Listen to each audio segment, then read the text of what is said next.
Welcome to the Out There channel, live stream 234. We'll just cue the intro and be with you in a minute.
Good to be back.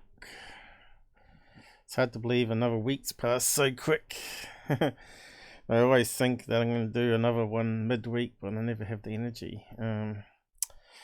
So yeah, it's always problems and admin functions to do meantime after each live, and research for the next ones, right? Hopefully the audio sounds good. Do a thumbs up on the side. If you hear any crackling, let us know. Google does some odd things at times. They change the code and things go wrong. So yeah, so I've been working on new counters to do away with the API ones. I've now managed to do a cut down web page of the admin panel, which has more responsive live counters, so it should solve the problem until they change their code, I guess. So yeah, so another piece of software has to run in the background, probably chew up another 3% CPU probably, but yeah, that's the black one here now that you can normally get on the admin panel. So we can minimize that. So it all sounds good. Cool. Yeah, this headset mic's not as loud as my old one used to be. I could use some add-on software, but I think it adds a noise through the amplification. But yeah, it's always something to look at if we still need to. So I need to type up my welcome message first. We're starting a wee bit early. Some people may not know.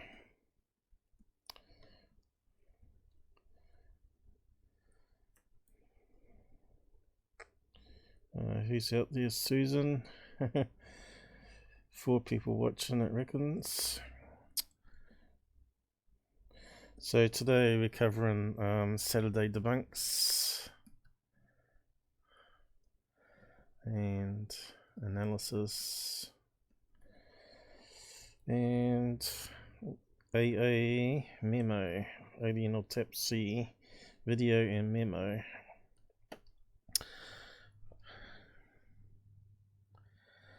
Which I always found a wee bit boring myself whenever I saw this footage.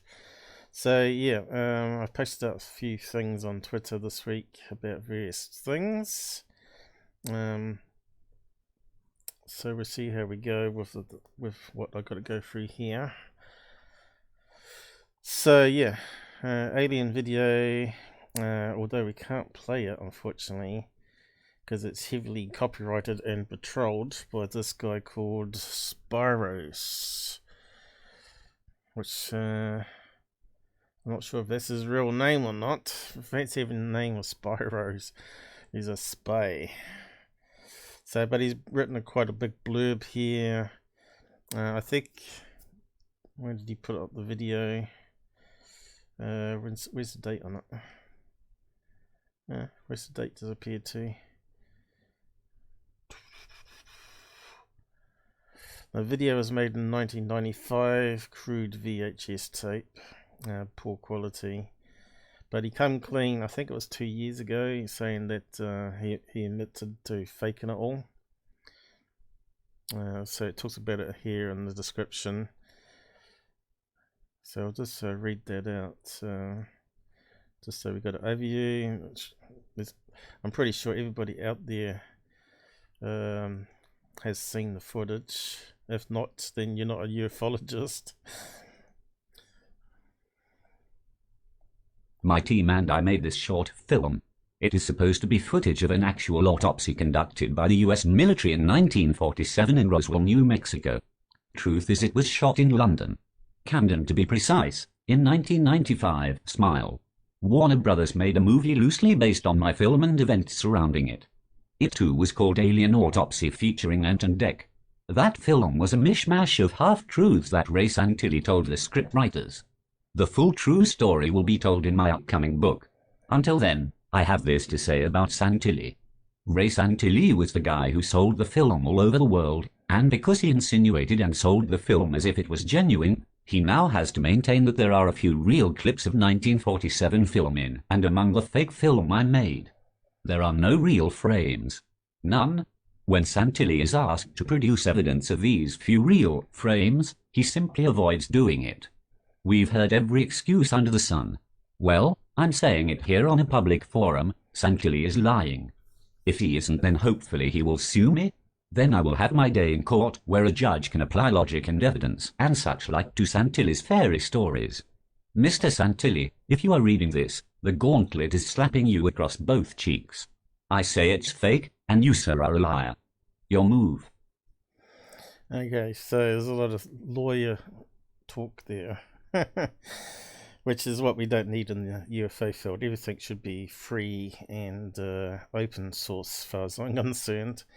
After all, I run my show on fumes. So yeah, what's happening on the side here? Memo for Spyros. There's a little bit of truth in every half truth. Yeah, so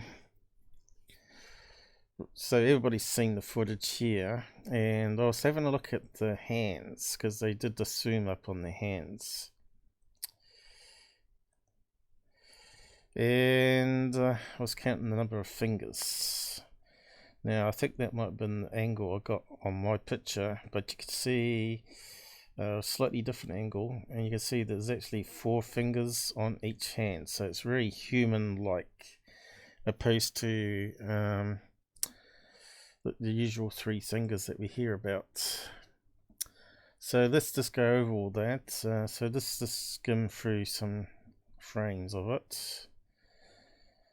It doesn't have the big black eyes that we're used to hearing about. It's got little black eyes, which we know can be done with contact lenses. And of course, if it's a model, it's easier to do, right? If you've got human eyes, where you can make up these dummies for sci-fi movies. Now, just having a look at some of the frames here of them looking at it.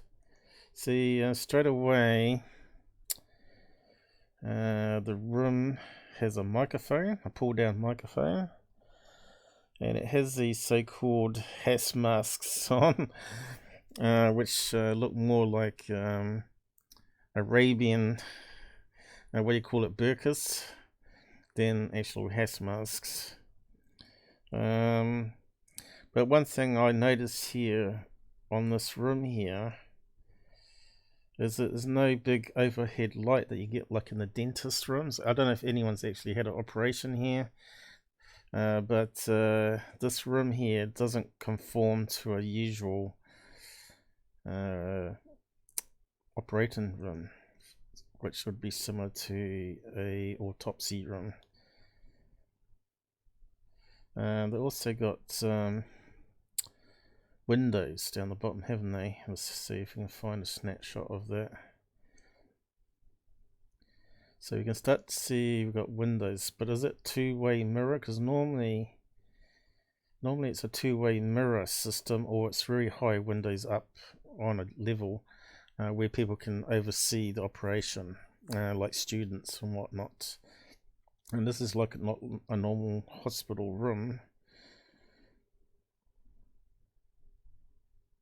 And it almost looks like it's on a ground floor rather than basement.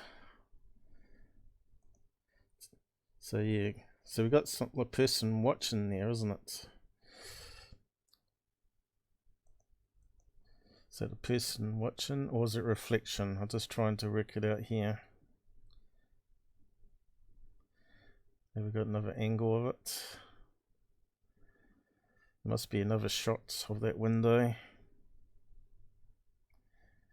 Shame we can't play it with all the bullshit that we get with copy claims and stuff.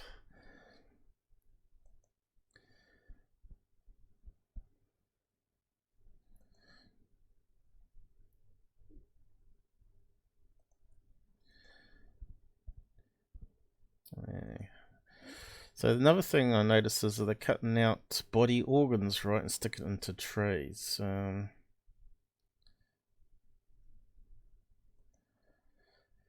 Normally you'd think there would be like weighing it, which would be there, I'd guess. So is that scales there? Doesn't look like any organs really. It just looks like a mess. But yeah, they wouldn't be measuring it. They would be taking close-up pictures of it. So let's see. Can we actually see what they're doing there?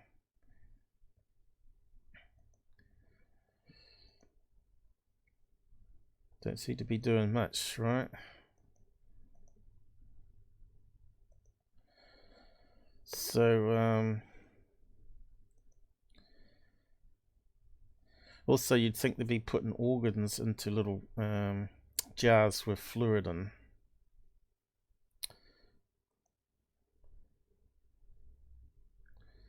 So yeah, to me it doesn't have the real feel of a autopsy room. So they're just throwing it into a box here. It's meant to be like alien brains, right? Somehow I don't think so. It looks like jello. And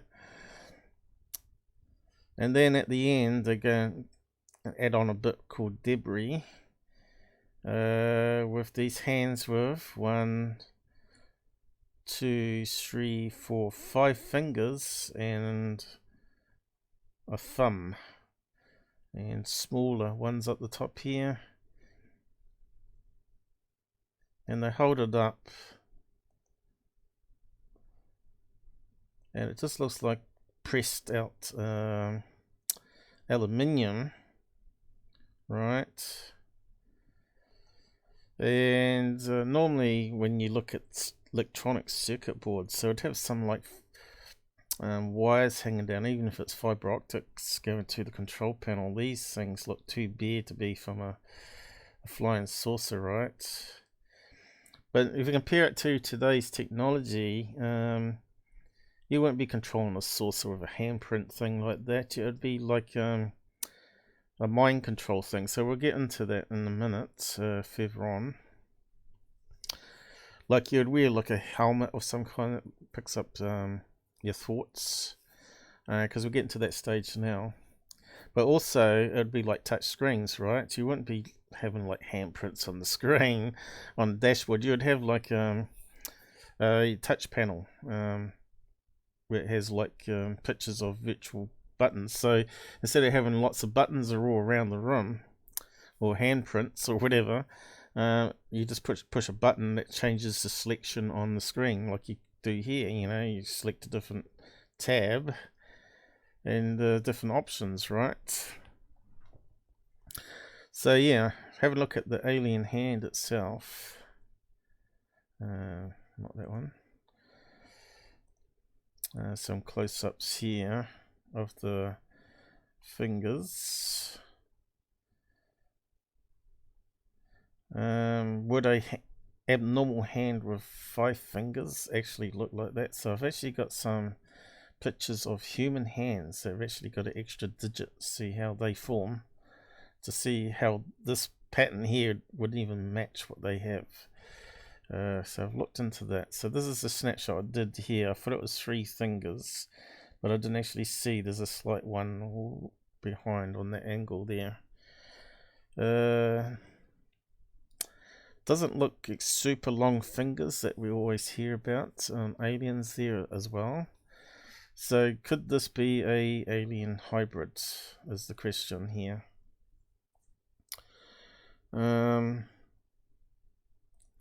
And that could explain why it's got smaller eyes.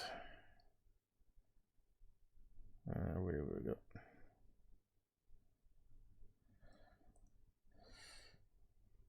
And that's why it would have 4 fingers, right? A merge of alien thing, but that's meant to be back down to 1947. That means they were being collecting DNA and merging human DNA with theirs for a long time before the crash. So moving on, I'll just post the link to that anyway so you can watch it if you've not seen the full thing.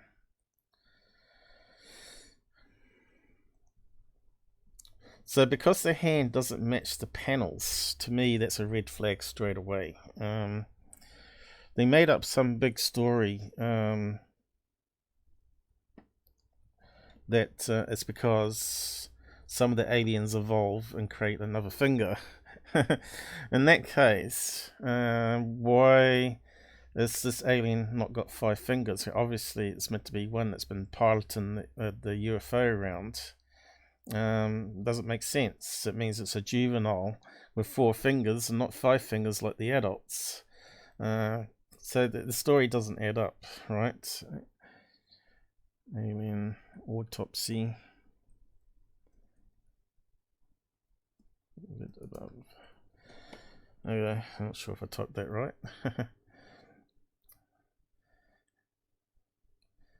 Yeah, not too sure if you can post your... Oh, that's not emails. Don't post your emails. I think Google gets upset. Of course, the ats are not highlighted in your names, is it? It only does it for me. But yeah, it's a good way to say who you're talking to, I guess.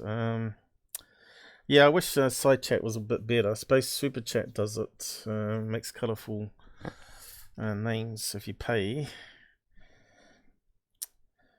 So we can close that one down.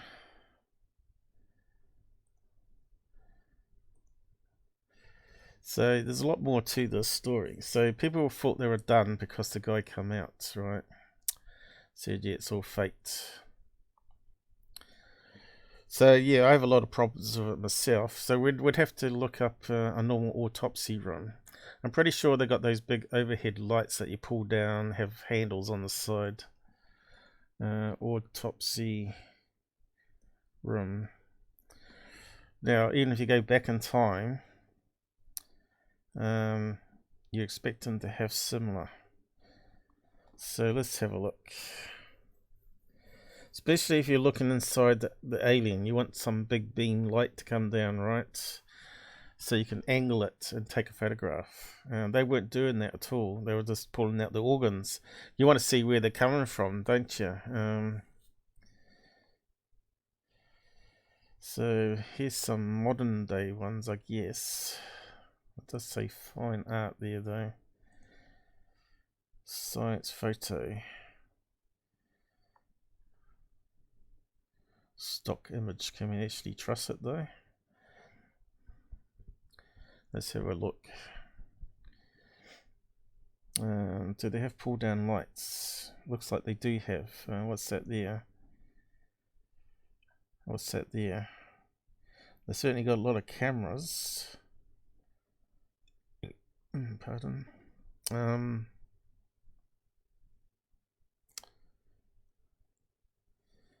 the tables have drainage things all around. I did see that in the video that we looked at.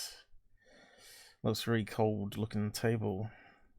Looks like it can be raised up and down. And the blood drains off the side.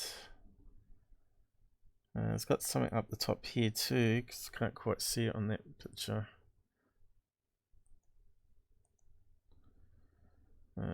Looks like we've run out of space again. So it looks like something here, like this one over here. What is that? I think that's a pull down light, isn't it? Where's the microphones? Where's the pull down microphones? Is that one of them there?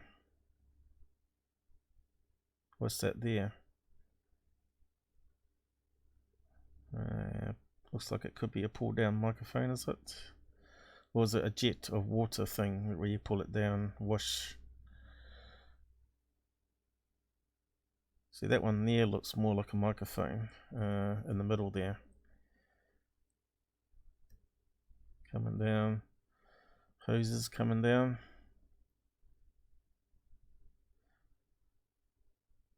And what have they got here? Blacked out windows. And they got, what's that there behind?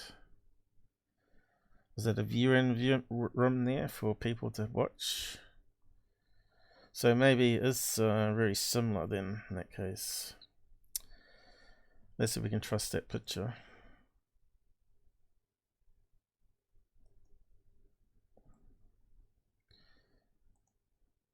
Is that the right one? See, I hate when this happens. Looks like we can't fit all the tabs on, so I'm going to have to delete some. So carrying on. So what happens out with the Alien Autopsy? This came out, was it August last year, 2019, about the Memo. So just open that up.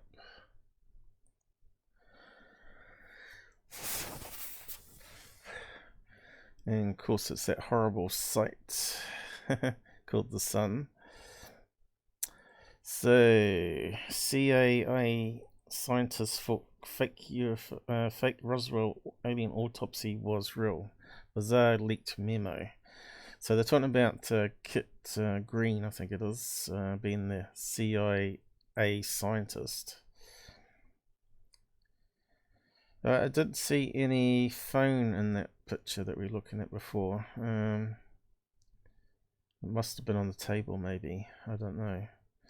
But you think the phone would be also like, if it's an alien, you'd expect there to be more germ control or virus control, like the phone covered in plastic. You know what I mean? So if you pick it up and talk through the plastic, it's not going to infect the phone. See, it hasn't got the right table here. This is the problem I have. Does it even look like a table? See, it hasn't got the holes going around the outside. Okay. So, I'll just read out a chunk of this then, and we'll talk a bit more about the memo. And just have a look at the people pictures. The strange film footage was released to the world by Brit entrepreneur Ray Santilli, who claimed he obtained it in 1992 from a retired US military cameraman while seeking archive footage of Elvis Presley in the US. He went on to sell the footage to TV stations in 33 countries, before fellow filmmaker Spiros Melleris revealed last year that they had actually faked the footage using animal organs and pig brains in a London flat, and managed to fool the world for a decade. But the story has taken a new twist after a leaked memo was allegedly sent to aerospace billionaire Robert Bigelow from one of his physicists Eric Davis. It claims former CIA scientist Kit Green was briefed 3 different times during and after his tenure at CIA on topics relevant to UFOs and the Roswell incident alien autopsy. The memo, believed to have been leaked from the archives of late astronaut Edgar Mitchell, states, after Kit left the CIA he was called into the Pentagon by a person in uniform. This person showed Kit the alien autopsy photos and reports etc. The photos of the alien cadaver Kit saw were consistent with the cadaver seen in the 1995 Santilli film video. Okay, so there's the scientist, Kit Green. I guess he's still alive. I'm not sure what year that was taken. Okay, so here's the famous memo. Not the best quality, and it's been stamped throughout with a watermark, obviously, on this particular image with the sun written over top of it. Okay, so basically it's saying here that the reference in the alien autopsy film on the first page anyway, and the new stuff has got ticks on it. Where does it say about ticks? So here we go. Newly added text to the memo will be noted below by a check mark. Modified text will be in bold. So why is it being modified is the question. So is it original memo talking about the alien footage coming out, whether it was real, how did they get their hands on it, and obviously it's been updated since, so there's probably enough room on the actual original memo to add more in, isn't there? That line there could easily have been added to the original memo. But yeah, is it like a cut and paste job where original with some extra added stuff being the ticks? All the other stuff might be legit, right? So yeah, Bob and who's it going to? Bigelow, Bob, from Eric Davis, who you know have heard about before on the memo leaks, the Wilson leaks, and copy to Kelser, NIDS.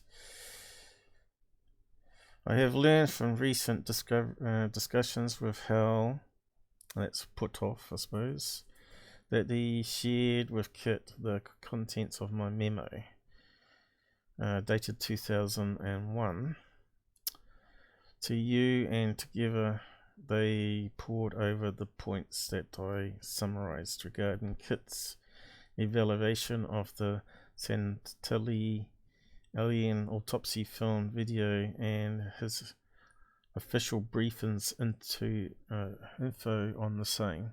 Kit then realized that he answered in haste mine and Cole's email questions because he was rushed for time during our correspondence. Kit is taken responsibility for using imprecise language and or not providing us with the complete or accurate details of his briefings information. So he or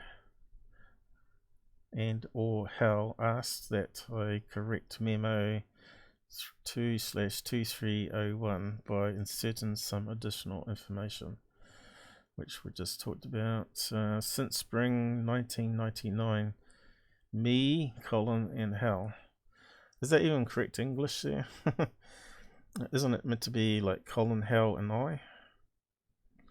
Me, Colin. It doesn't seem right to me. Have undertaken a series of back and forth conversations with Kit Green regarding Roswell incident, aliens, their bodies, the crash retrieval program, and the Santilli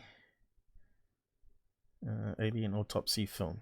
So it's sort of like a group of topics that they're talking about. So that's the sort of thing you would have in a meeting, especially at Bigelow, wouldn't it? Saying, have you seen the alien autopsy film come out and it's making the rounds? It doesn't mean it's connected to the actual Roswell crash and their bodies being there. So it doesn't sort of say that here. The sum of the data Kit has provided us during these conversations has now reached a critical level where we can summarize the following facts. So what's the facts? Kit was briefed 3 different times during and after what's it say there? His secure at CIA. Is that secure? No, Tanager at CIA on topics relevant to UFOs and Roswell. And addition briefing 1, official briefing at Pentagon on 1981 while Kit was at the CIA. He was briefed on evidence that something UFOs was flying around. This evidence was in the form of collected intelligence data. There was no discussion of alien crash retrieval hardware or bodies. So that's the first page anyway. Bit tricky. There's Bigelow.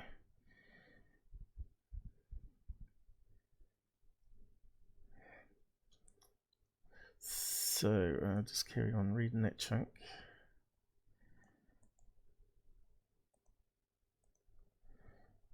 Kit was asked to professionally evaluate the material provided to him at this particular briefing. Green provided his professional evaluation of the footage in January 2001, according to the leaked document. A summary of his evaluation stated, "The alien autopsy film video is real, the alien cadaver is real, and the cadaver seen in the film video is the same as the photos Kit saw at the 1987-88 Pentagon briefing." The memo also includes an email in which Green reveals alien forensic tissue and organs were being stored at Walter Reed Armed Forces Institute for Pathology Medical Museum in Washington, D.C. When asked why there was so much debunking of the Santilli video when it first aired, Green said, "The PR folks around Santilli are indeed not operating with a full set of dishes, are a little dense and not very nice to boot." Okay. So we don't know if that's really true, what was said or not. So there's Spiros 007.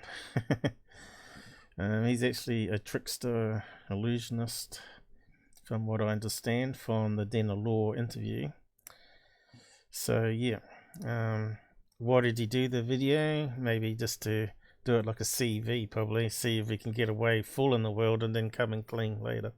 But obviously he's writing books about it now, right? So how many people are going to buy a book about how he faked it all and the ongoing debates after? I don't know. And of course we got Mr. Phil Mantel. I always spell his name wrong for some reason.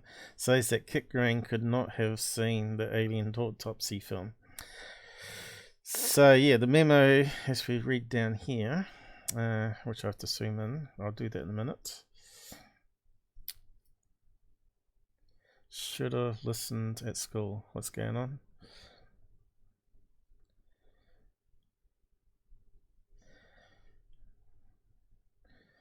So no serious comments on the side then so far. Right, so we got some more ticks added here. Unofficial briefing at Pentagon. After Kit left the CIA, he was called into Pentagon by a person. This one's a bit easier to read. In uniform, this person showed Kit the alien autopsy photos and reports, etc. The photos of the alien cadaver Kit saw were consistent with cadaver seen in the 1995 Santilli film video. Kit was asked to professionally evaluate the material provided to him at this particular briefing.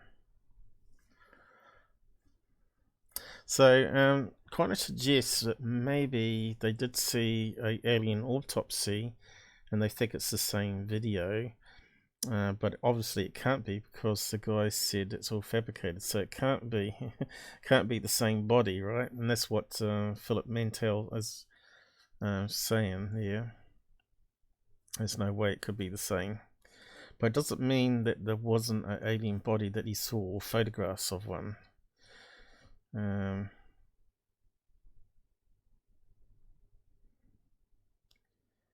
Doesn't say the photos were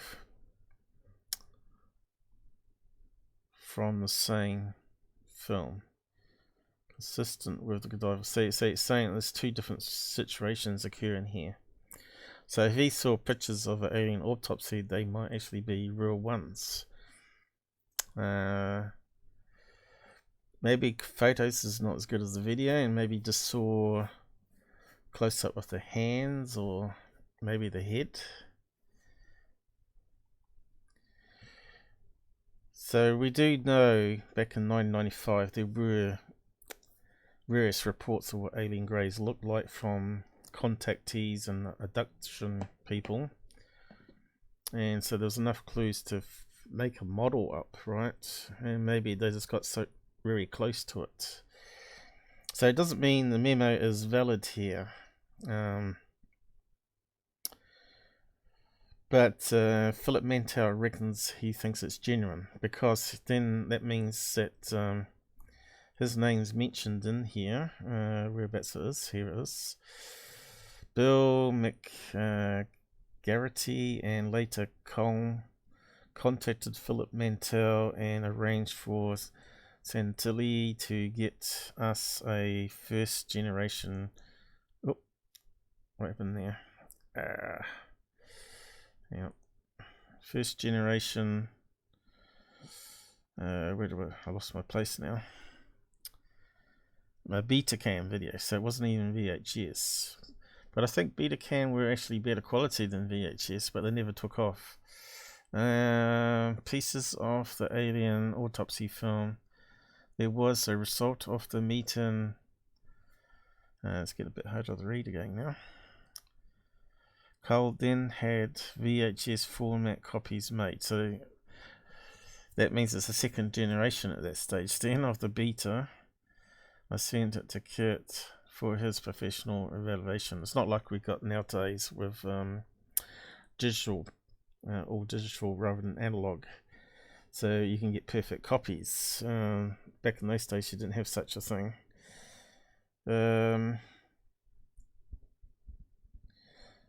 And note, 1999 Kit had provided initial information to Hal.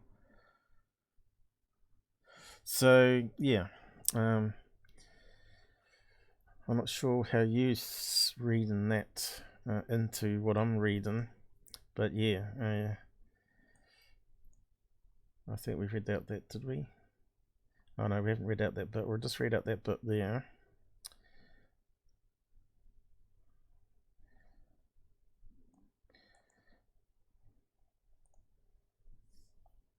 The memo has reignited a heated debate over the footage both in the US and in Britain, with a number of top UFO researchers now publicly backing the film, including Linda Moulton Howe, Richard Dillon and Grant Cameron.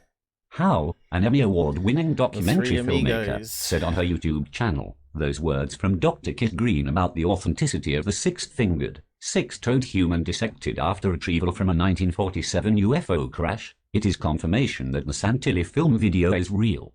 It is important.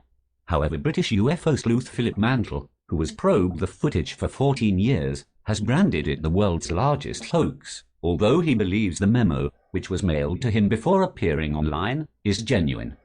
So the only reason he would think it was genuine, that he was probably contacted, because that's information in the memo, right?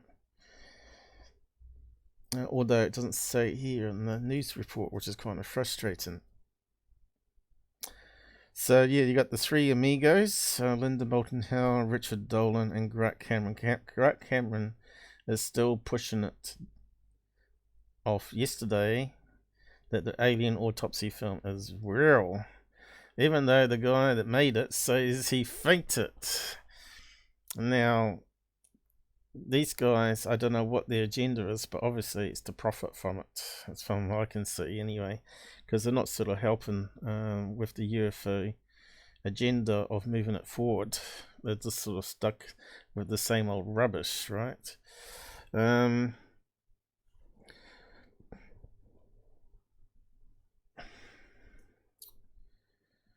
So what we need really is one of these other people to come out to verify the memo as well. Like you need like Kit Green to come out and say, yeah, I did say those comments, right? And I think he just got mixed up. So there is, you know, as Zach said on the side earlier, that it's not black and white, but this grey. It's grey in the middle.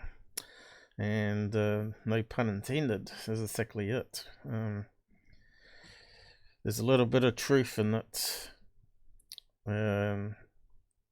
Obviously, the truth in the autopsy video would be that they did obviously recover some alien bodies at some stage. Whether it was Roswell, we don't know.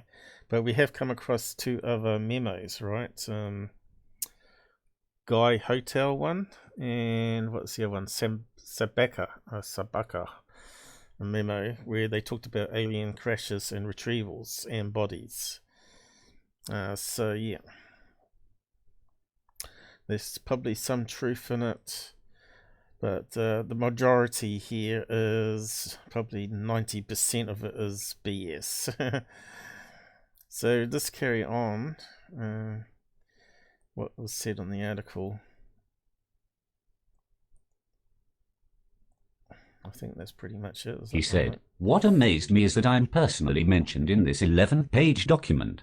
It just goes to show that just when you think you've seen it all, then something will crop up to prove otherwise. What has sent some UFO researchers into a tailspin is the comments from Kit Green in this 11-page memo. Dr. Kit Green is best known in ufology for his work as a senior division analyst for neurosciences at the CIA and his interest in UFOs.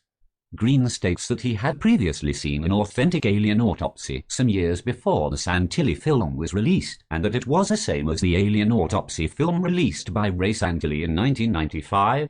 Those who have now jumped on the alien autopsy gravy train are Grant Cameron, Richard Dillon and Linda Moulton Howe." It's good to see the gravy train there. That means money.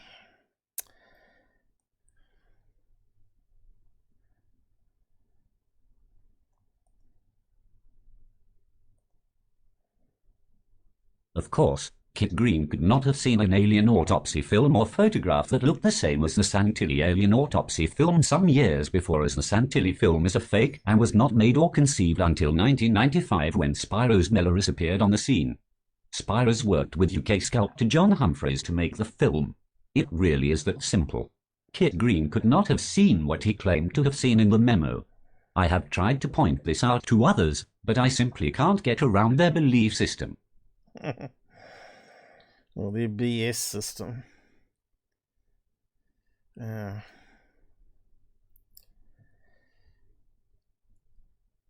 What's happening there? The memo is believed to have been leaked from the archives of Edgar Mixell. There he is. He's now dead. So, yeah. What's the comment saying here? Yeah, I always spell it wrong too, mate. I always spell it with the L wrong way around. It might be exclusive to the Sun, but the guys that did it have already owned up to faking the whole thing. Not exclusive anymore. So let's move on. I'll post the link there too, that if you want. I don't know if there's a download link. Have they added a download link?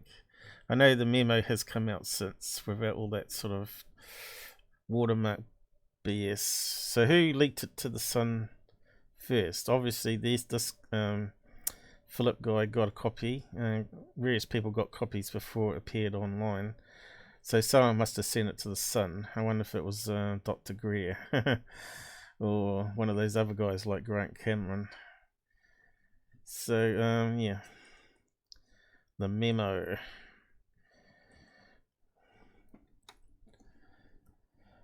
Now, I heard about it coming out last year from Earl Grey. It was like it first came out when they were at Alien Con, I think it was, and he said, "Oh boy, not this BS again."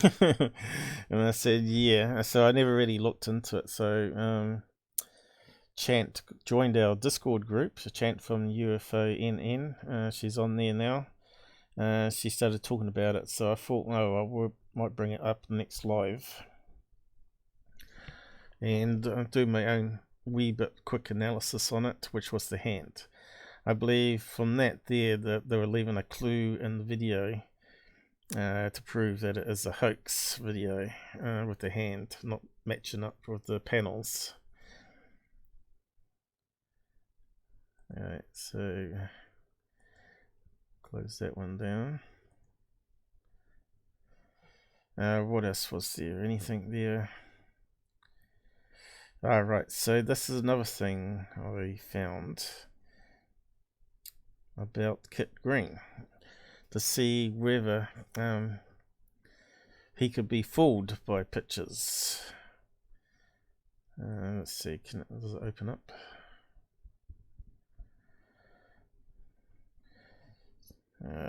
Shit. There was no way I could explain it. The CIA scientist convinced by Uri Geller's psychic powers.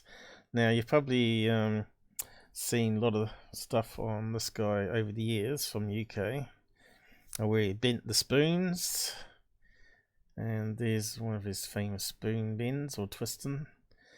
And it took the great Randy guy to actually show you how you do it. Repeated everything this guy could do, pretty much. Just semi-twisting the spoon when you're not watching and bending it and stuff. So Kit Green's in this. So let's just see how fooled Kit Green was by this guy. Why is it dimmed off there? Kind of weird. His biggest piece by far in the jigsaw one has to assemble to get a true picture of Furagula's hidden, below-the-line life as a spy, is a witness named Kit Green, the CIA contract monitor who oversaw the research into his abilities in the 1970s. Kit Green is truly the man who knows.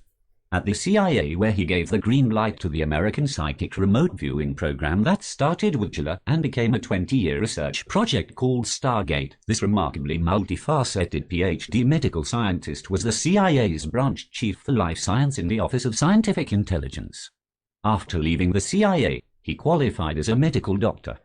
By 2013, aged 73, Dr. Christopher C. Green, to give him his full name, was professor of diagnostic radiology and psychiatry at Detroit Medical Center and assistant dean at Wayne State School of Medicine, the largest medical school in the USA. Yeah.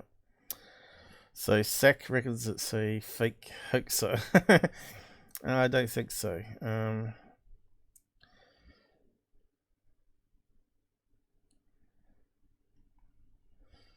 Susan, 1995. Fuzzy, Pussy. Now that name cracks me up. Robert must go. Take care, everybody. Why is Robert going so early? I think the daylight savings is ending for everybody, so I'm probably be keeping to my time, but you're probably going to have to adjust your times. So I can't do much about that. Daylight saving changes for us too in April, so it's all bad all over. So there wasn't much on that one, was there? But it looks to me like that just proves to me that Kit Green can be fooled by magicians. And I think that's pretty much it there. I'll post a link to my Twitter page there if you want to have a comment on it. If you find any other information.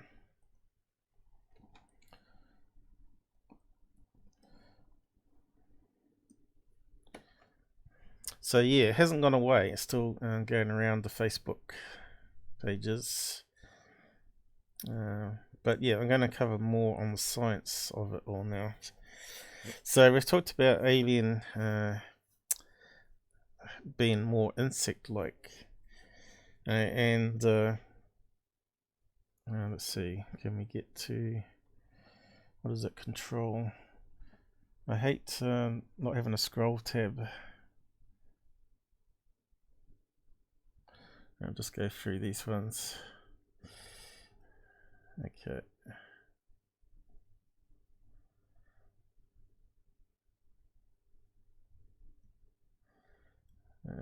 See. So if you remember when we had Shelley on, I asked her purposely about the alien hands because the sketches had 3 long fingers, and we'll just play that clip here of Shelley's interview. She seemed so certain what she saw. Up to stop me, there were 3 fingers. Right. And I knew it was no animal. When it held that hand up, I knew, even at 4 years old, there was no way that was an animal. Oh, yeah, so it had no fur. So we got a wee bit of time still. Let's see. I've got 15-20 minutes left. If anyone wants to come on the chat at the end, just have a... Yeah, I think we missed a bit for some reason. You are in, so I... Even at 4 years old, there was no way that was an animal. Oh, yeah, so... It had no fur. So we got... You are in, so I don't believe you. Don't believe who? Has it shown in your sub... Okay, it's on this picture here. Or just 3 fingers? Yes, 3 fingers. Did it have a thumb at all, or just 3 fingers? No. When it held its hand up to stop me, there were 3 fingers. Right. And I knew it was no animal. When it held that hand up, I knew, even at 4 years old, there was no way that was an animal. Oh, yeah, so... It had no fur. So we got a wee bit of time still. Let's see. I've got 15-20 minutes left. So she said it was definitely 3 long fingers holding up, and it didn't have a thumb. So how many contactees have repeated that same thing? I don't know, because we haven't got access to all the contactees out there, but I know someone has, and her name is Catherine Marden, and I know she does put stuff in books. So I went to look, see what we could find, and here's one of her books here. Called Making Contact. She's got quite a few ones. Alien Abduction Case Studies. Denise Stoner and Kathleen Marden. And here she's talking about one particular event. The synchronicity or similar events has been reported to me by several abduction experiences. I suspect the ETs have a means of monitoring abductees' activities and creating similar scenarios, perhaps to let them know that they are being watched. In one of the cases, an abduction experiencer had woken immediately I've lost my place now, upon being returned to her home following abduction. She inspected her body for evidence that something more than a dream had occurred and found pressure marks in the shape of 3 long fingers on the inside surface of her lower leg. Now I know certain people do bruise a lot easier, especially if the grip's a lot stronger than normal, right? She immediately photographed it. So we haven't actually got a picture here by the looks of it, have we? Unfortunately. But that kind of suggests to me that there was no, like, a thumb mark there. So if the fingers are longer, it's going to wrap around a leg fully and come back around, right? So they got more of a grip than what we would have with shorter fingers. So that's quite interesting. But again, there's no mention of 4 fingers. I don't know if there's any more references here. It's only got one reference, it says there. So yeah, I'd like to. It'd be good if we could access everybody's. Even if it's like the names have been redacted and addresses and stuff, we'd have access to all those case files, so we can actually do proper stats and analysis on everything, and actually come up a profile that everybody's talking about as an alien grey. Now, I think the tall greys may be slightly different, but the short greys are definitely consistent with 3 long fingers.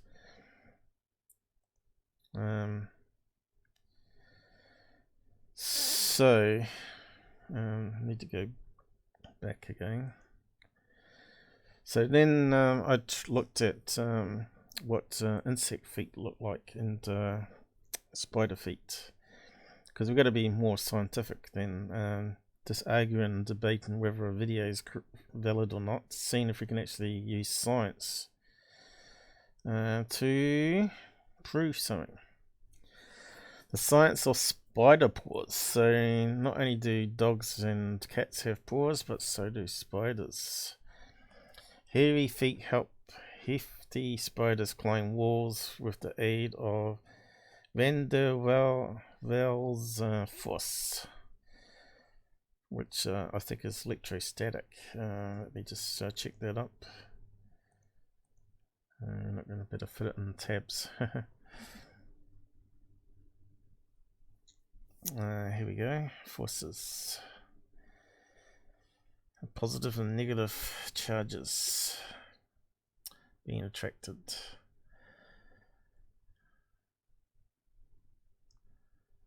You can see there's a lot of science on that. How much attraction, distance. I think it's static. For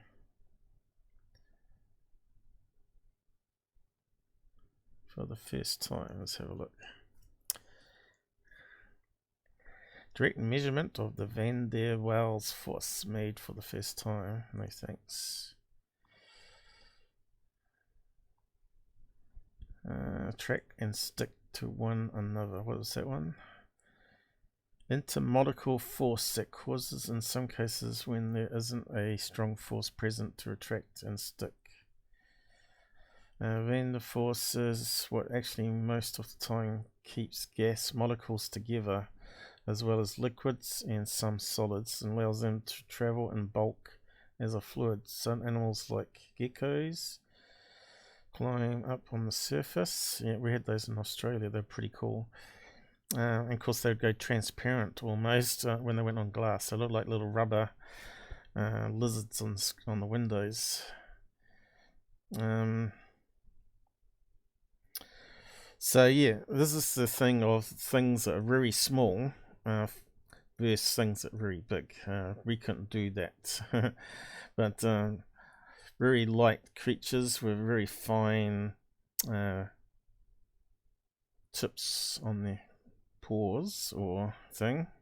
So there's a close-up of a tarantula, I think it is. A pink-toed tarantula. So I suppose the pink being that colour there. Kind of looks like a cat paw, doesn't it? So yeah. So could a spider be an alien? Looking at that, not really, eh? Has it got the 3 long fingers? So we go down. We got the side profile of the leg, very hairy. Although I've seen some females with hairy legs like that.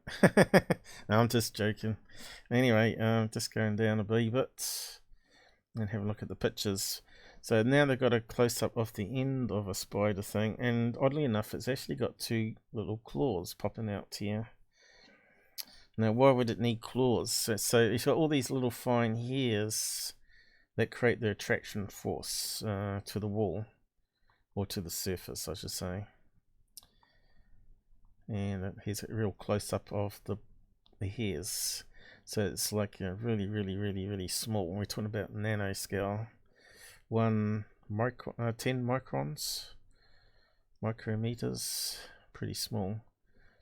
Electron microscope scan of the leg of a brushed footed trapdoor spider. Queensland Museum.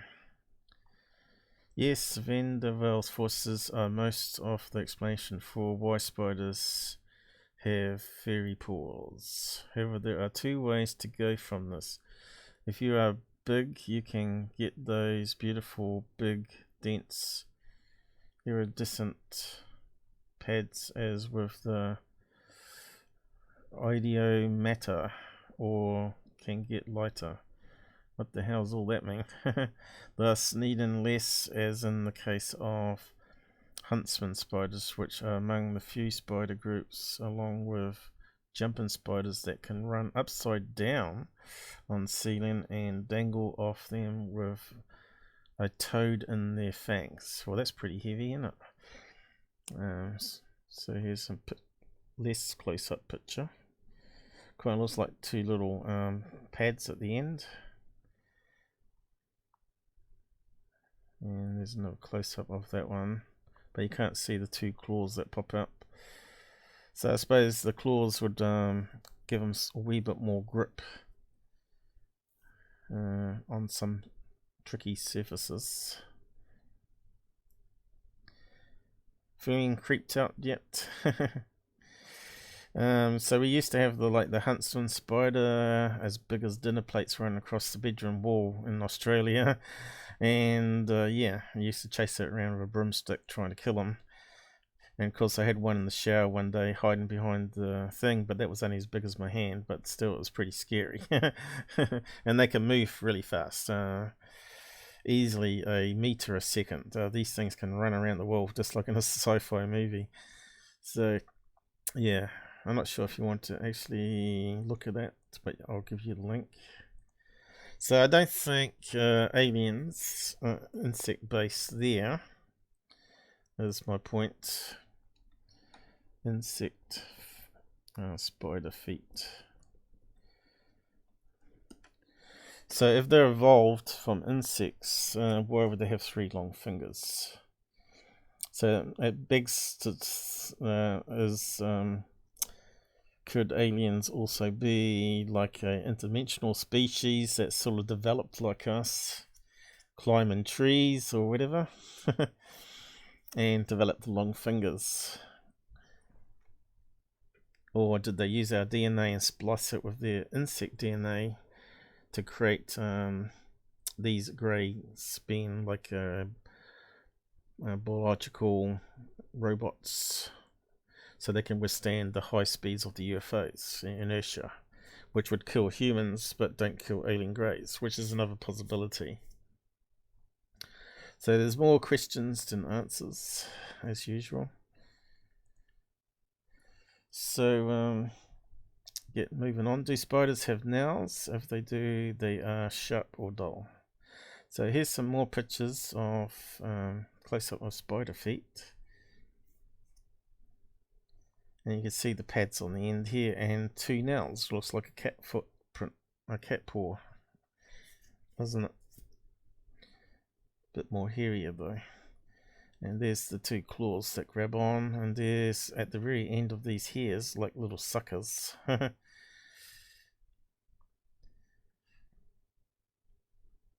there's the claws and the pads, two claws over top. So yeah, some interesting pictures there too. Tumblr. So I didn't know about that, so you're probably learning it for the first time too. What a spider's foot looks like. And then we got insect foots. So I typed in insect feet close up. And these do look like monsters, right? And they haven't got the fur, the same fur outside like a spider has. But these have more the pads and the joint down here. So these are the sticky pads, and they got the claw going right around here with 2 claws on the end. It kind of looks scary, doesn't it? And you've got 2 claws, so they're variation, but most of them have the 2 claws on the end. And 2 claws. Sort of getting itches already. Because you also got this on mites that are all living on us and living in our beds, and that's a picture of a mite, isn't it?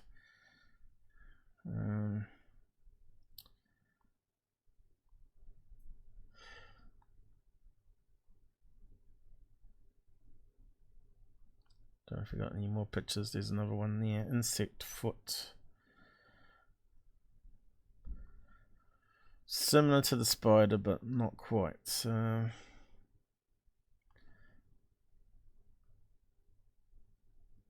So could alien greys be from insects? It's not really looking like it. They said the mantis, had those long arms with a couple of hooky things out the front. So could the mantis actually be like that? Was 4 limbs for walking on and 2 arms with kind of like 2 fingers coming out. The claws turned into fingers. So yeah, we need some more pictures of mantis aliens, really. But maybe people don't pay attention to what their hands really look like when they're being abducted. So there's probably a lot more better pictures out there. But stupid Google search has mixed in a lot of things that are not feet, right? Suppose I basically got to put it in quotes. I'll try that.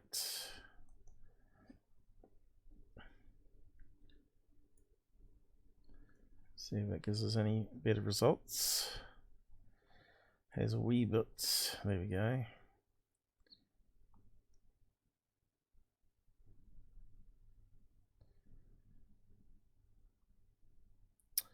So the other thing is the claw things reminds me of that Pascagoula case where he talks about they had like pinchers. So could aliens not be insects but actually be sea creatures? That kind of makes more sense to me, because water seems to be like the constant for life, right? And there's a lot of water on planets, especially under the surface. Now that they're finding out, because it doesn't evaporate away. If it's underground, it's either going to be frozen or rivers underneath where life could be existing. So yeah. So if you type in crab feet. See, it looks very similar to insects. They've got the outer thing, but of course they only need to swim. They only need to jab things and clamp onto things, right? With the pinchers here, right? They don't have to walk upside down. They just use the water currents. So could the alien grey be based on sea creatures? I think it's more likely to be than insects. But they don't have a hard outer shell, they have a skin. What did Shelley say? It was like tough grey elephant skin. So maybe they started off as sea creatures and evolved on land like we did, and the pinchers turned into fingers. So yeah, more questions than answers. So now to look at humans that actually got extra fingers. This is quite interesting.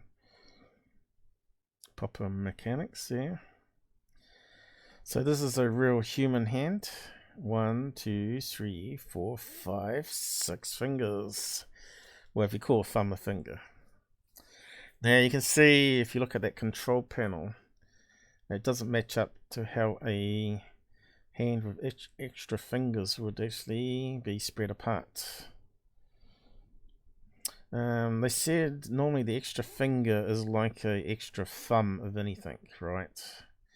So that again tells me that that film was fabricated, because if they had gone out and actually looked at people with extra digits and see how their hands are formed, there wouldn't be even spaces like in the image I showed.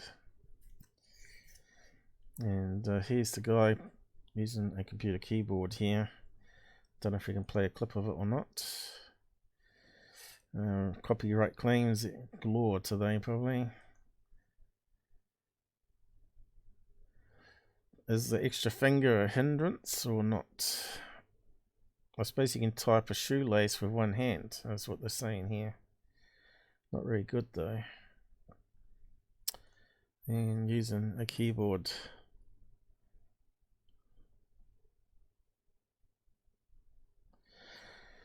So, somehow I don't think aliens would have extra fingers. But they're saying here in this article though, how the brain works. So they've studied how the brain's using more power to control the extra finger.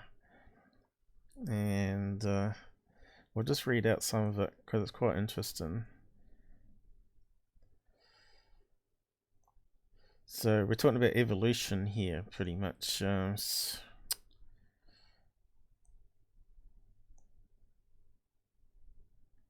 Let's just read that chunk onwards. We'll get a drink. Looks like the counter's working alright. A recent study revealed that people born with fully developed extra fingers are more dexterous than people born with the standard 5 digits per hand. Study subjects, a mother and son each with 6 fingers per hand, were able to tie shoelaces single-handedly and used regular video game controllers with ease. The study may serve researchers who are investigating the development and usability of robotic limbs. A new study shows that people who have 6 fully formed fingers on one hand may not be at a disadvantage, but rather have more dexterity than people with 5 fingers per hand.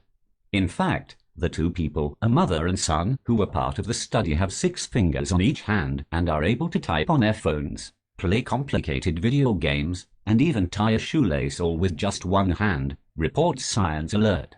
Polydactyly having extra fingers and autopsy is usually treated at birth by surgically removing the extra digits. Because this mutation is often removed very early in life, there have been few chances to research what benefits being polydactyl may afford those with supernumerary fingers, SF. Okay, so they're saying with the extra finger you can actually grip more things and do more things. You know, you talk about having an extra hand. Well, extra fingers might be what we're after. So will we evolve into more fingers or less fingers? We seem to be using devices where we need less fingers, really. The computer, a touchscreen. But who knows what million-year difference would do.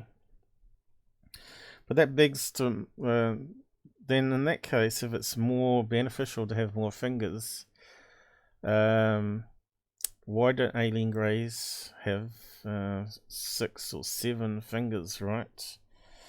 Because if they've been around a lot longer than us, maybe they would have evolved with more fingers. So yeah, so there's other alien species out there. Do they have more fingers? There's another question as well we've got to apply. But obviously they're not going to be alien greys like everybody else. They're going to have different features. They're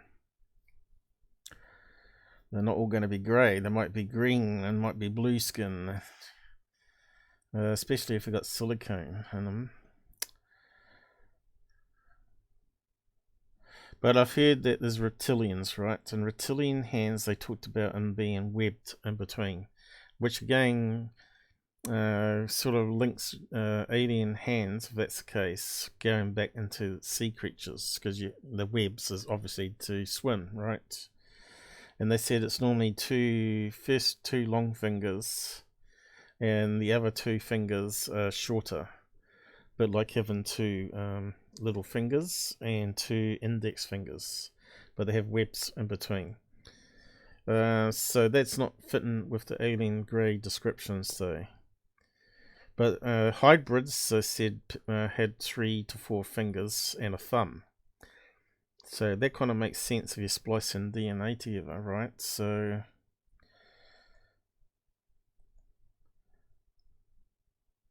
I'll read out the next bit here. An MRI showed researchers that the SF in each subject were actuated by extra muscles and nerves, and infantry revealed a distinct cortical representation of the SF. This means that the brain didn't have to work harder or pull resources from other areas that controlled other body parts or hand and finger muscles. The extra fingers had their own space in the subjects' brains that moved them. Additionally, the study shared that each subject was able to move the SF independently from the other fingers, allowing for even more dexterity. Researchers are curious about what we can learn from people with SF and how that knowledge can be translated into the development and functionality of robotic limbs and digits. However, challenges include the fact that robotic limbs will not have the same complex neural structure, tendons, and muscle groups as the SF in humans. Polydactyly individuals with functional SF offer a unique opportunity to investigate the neural control of supernumerary limbs, analyze internal representations of the body and the limits of sensory motor capabilities in humans, said the study authors. Another challenge in using the data from polydactyl subjects to explore robotic limb options is that people with extra digits are accustomed to using their SF because they were born with them. A person who receives an extra robotic limb may never achieve the same level of dexterity and range of use. In our study, the extra digits have been trained in the subjects since birth. This does not necessarily mean that similar functionality can be achieved when artificial limbs are added on later in life, said lead study author Dr. Carson Mering from the University of Freiburg. Yeah, so sounds like an extra finger for robotics might be the thing.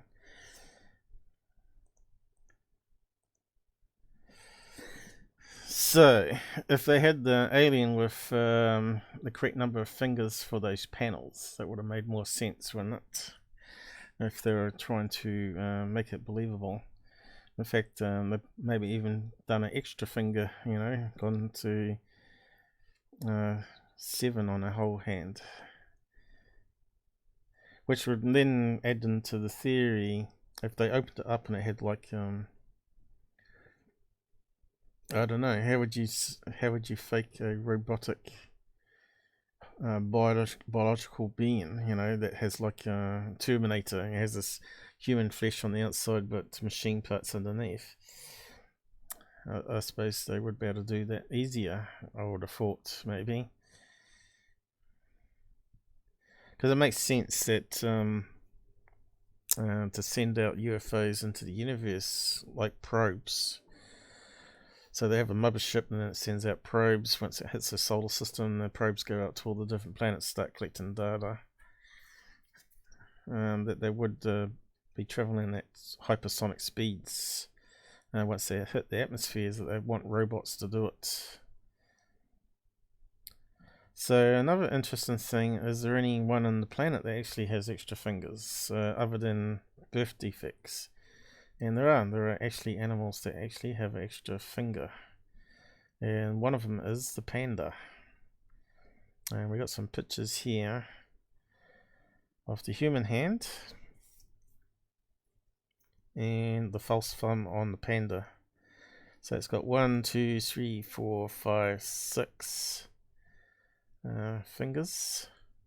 So maybe alien the panel was designed for a panda bear.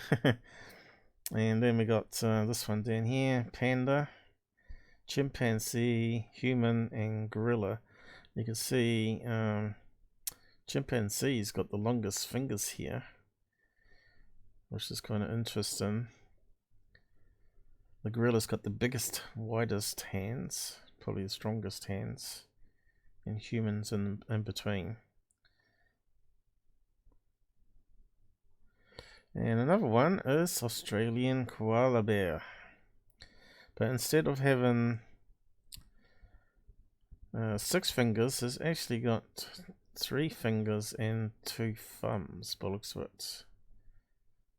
Looking at that picture there.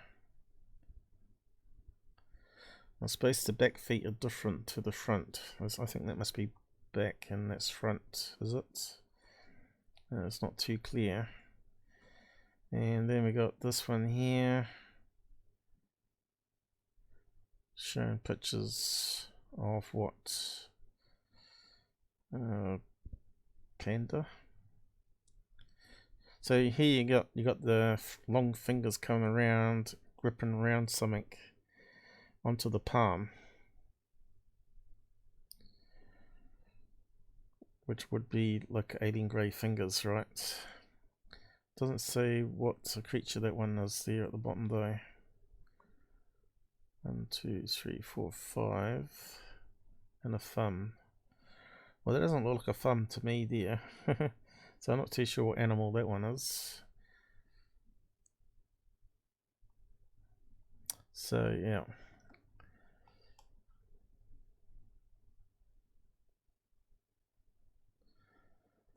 So 3 to 6 fingers is definitely in nature anyway. I'll just copy that. If you want to have a look at that one, panda hand.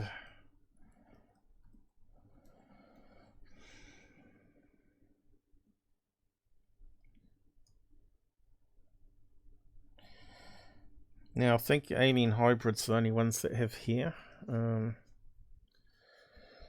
as well on the head. From pictures I've seen anyway.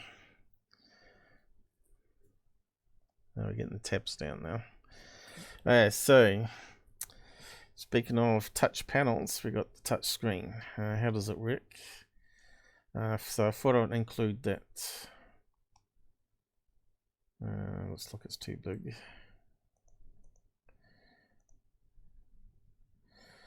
So what types of touch screens have we got? So that footage was done before we even had such ideas, concepts of touch screens apart from Star Trek. And even that's got glass panels with display underneath it. They slide the finger up and down, right? And touch. But it's not actually like it is with the computers that we're using, where the panel can change on the screen and the buttons change. So first of all, we've got resistor film, and it's got layers of insulator and conductor, and when you press on it, obviously it touches and it works out by the resistance of the current going through whereabouts it is being pressed. And it has glass here with obviously the image being shown on the screen. And now you got capacitive touch because of electrostatic on your hand. And because when it touches here, it picks up the static on the hand and knows whereabouts on the screen it is.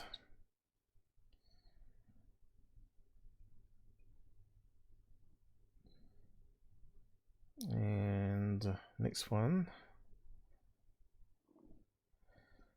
is projective capacitance, which is a bit more complicated.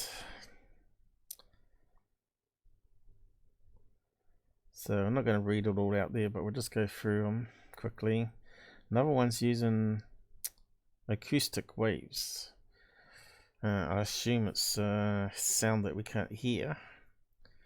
So you put your finger there and it changes the frequency of the sound wave, and it can work out how far from the edge it is, up and down. And of course I don't think that one's used too much. Must be specialized equipment where it needs sound. And which one we got next? Optical infrared. That makes more sense, doesn't it? So it's got two LED transmitters here, and it uses triangulation, a bit like a laser, right? So knows where your hand is, finger is.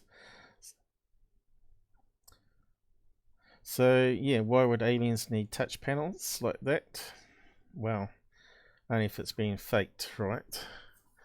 So see, this is more like what I'd think is waving the hands around in the sky with some sort of implants, a brain implant or implants in the fingertips where their bodies become part machine, which some people are experimenting with at the moment. So let's just post you that link there so you can go and read about the science of touchscreens.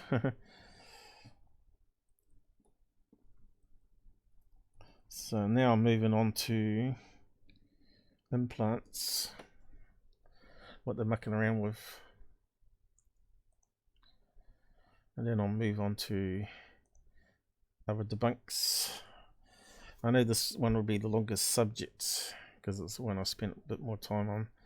Interfacing with the brain. So this is how I would think they would control UFOs. Either they would have like a injection where they implant something on the surface of the brain, and then they can interact with equipment. So this is where the hydrogels have started coming in. Brain-machine interfaces provide one way to connect with this puzzling organ system. So I'm not too sure what they're doing here. It looks like it's on a slide, and they're building these sensors from hydrogels by the looks of it. And this is talking about people where they're quite happy to have a hole in the head put in and sensors put on and used as experiments, and so out of it they might get some way to get movement of a robotic arm where they're completely paralyzed. So I'll just read out a chunk of this so it's not too long, I don't think. So they're talking about high temperature here too, making it more withstand caustic environments, I guess. Make it into space for space research. The nervous system is loaded with encoded information, thoughts, emotions, motor control. This system in our bodies is an enigma, and the more we can do to understand it, the more we can do to improve human life. Brain-machine interfaces provide one way to connect with this puzzling organ system, including the brain. But because electronic devices are stiff, planar, and rigid, they cause injury to the brain's soft tissue. Until now, it's been extremely challenging to develop a material and fabrication method that is flexible enough to meld with the brain, but adhesive enough to stay in one place. However, Carnegie Mellon University Associate Professor of Materials Science and Engineering and Biomedical Engineering Chris Bettinger and his group have created a hydrogel material and fabrication process for electrodes that stick to the brain, matching its soft, squishy makeup. Imagine you have a bowl of Jell-O, and you insert a rigid plastic fork into the bowl and move it around, says Bettinger. It's going to damage the Jell-O, producing defects and irreversible structural changes. That situation is analogous to inserting a rigid electronic probe into soft tissue such as someone's brain. It's a combination of what we call micromotion and mechanics, which work together to not only damage the brain, but also compromise the function of the implanted sensor. The rigid electrode detects when neurons are firing and records the voltages associated with those firing neurons. But over time, the body interprets this material as an injury and a foreign body that needs to be attacked, degraded, isolated, and removed. Inflammatory cells then surround the probe, disrupting the signal strength of the neurons in that area. In the past 20 years, silicon-based electronics have progressed from rigid and planar in form to curved, flexible, and stretchable.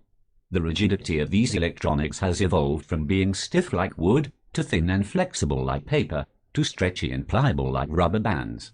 Now, Bettinger's team is taking it one step further, making them not only flexible and stretchable, but also extremely soft and adhesive. If we could fabricate electronic devices that have mechanical properties closer to jello rather than wood or plastic, then we can surreptitiously interface neural probes with the brain in a more benign manner, says Bettinger. The challenge is that the processes used to make sophisticated electronics require high temperatures, 400 C or higher, a vacuum, and exotic solvents, buffers, acids, and bases to etch materials and patterns. None of these are compatible with soft hydrogel materials. So that kind of sounds like alien implants, right? So it makes sense that aliens, if they were using that to interface with technology, or even, as people have said in the side chats, to communicate with, as we know that you can actually make sounds in someone's head using EMF. So if they had like the implant, which then activated the device that may be on their belt or around their neck, then it could actually transmit their thoughts into your brain. How they would know that it's working the same way as theirs, I don't know. But yeah, interesting. That means they've been studying us for a long time. Maybe life has a common structure out there, you know. And that's probably why they don't have big ears like us. So they don't need it. Insects make a lot of noise, and they don't have big floppy ears. So have they got like a... And fish, how do fish hear? No vibrations. So yeah, they're more insect / sea creature design. But yeah, it does sound like this would be the way the aliens would be interfacing. And of course, alien implants. It looks very much like an alien implant, doesn't it? With the little silicon sensor there in the gel. So it's surrounded by the gel, which makes it not be destroyed by the human body. So yeah, I'll just post that one. And of course, this is all current stuff coming out in 2019 now. I think. What's the year on this one? 2018. So not too far away. So it's modern. So it's called hydrogels. Brain interfacing.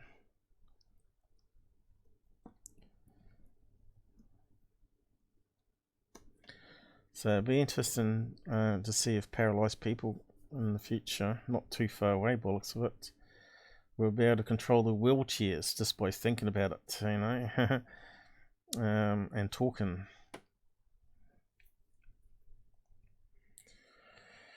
So on to the other ones that we've seen as well, is these ones here that clip around the skull, and they detect the brain waves.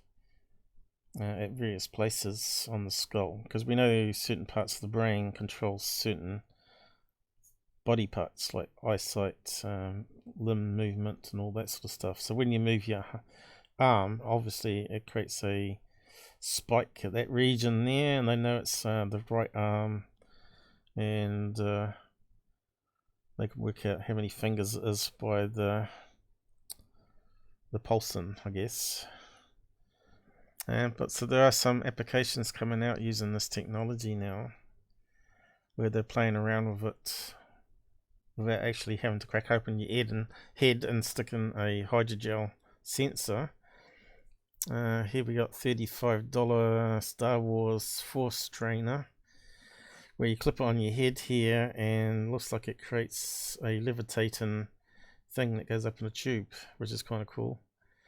But for $35, it soon would get boring, wouldn't it? I think you want to control like probably a drone, a quad drone flying around the room. That would be more entertaining. Mind flex. Again, the object is to conduct the ball through hoops. Okay, so that one's a bit more challenging. So you got horizontal hoops as well as vertical hoops there. And it's using some sort of electromagnetic lifting technology, and obviously the brain interface here is controlling which way the electromagnetics move it. And then we got, that wasn't too dear actually, was it? It's 47 US. Mind Flex Gel, $44. You can challenge your dude to a duel. Cause it as a 2 headset vision. So not sure how that works. So how are they doing that? I don't know. Looks like it clips onto a phone, is it? Does that look like a back end of a phone there? Go into the port at the bottom of the Apple phone. Don't know. Kind of looks like it. Neuro Impulse Activator. A Windows game playing accessory that allows you to control game functions with your thoughts. So there you go, another one. It's got less sensors. Looks like it goes 3 sensors around the front of the brain. Here's one that's got 1 sensor on a headset. Bends down, touches the front. So it makes you wonder how much control that has to the early ones above, which had like multiple sensors in various parts of the brain. That's getting more pricey now, $200. Not only a Bluetooth headset for Skype and so on, it's also a EEG headset. The software features a simple brainwave monitor app. The developer kit enables programmers to come up with their own mindset driven software. So that's kind of good. It kind of makes it open source there, but it's quite expensive. And it's probably something I would get to experiment if I was like a teenager again. And here's one using it here for a game they've made.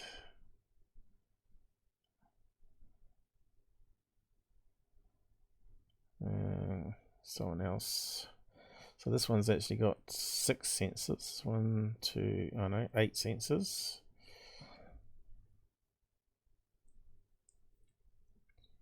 And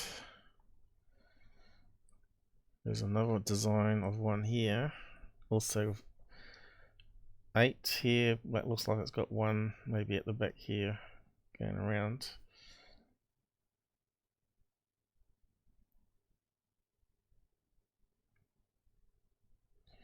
Controlling games. Doesn't say how much that one was though. So yeah, gives you an idea what's happening. So would aliens need a touch panel with a handprint? Nah, I don't think so. They would have like some sort of sensor on their head that you're probably not seeing like that. Or it's inside their head. Brain interface.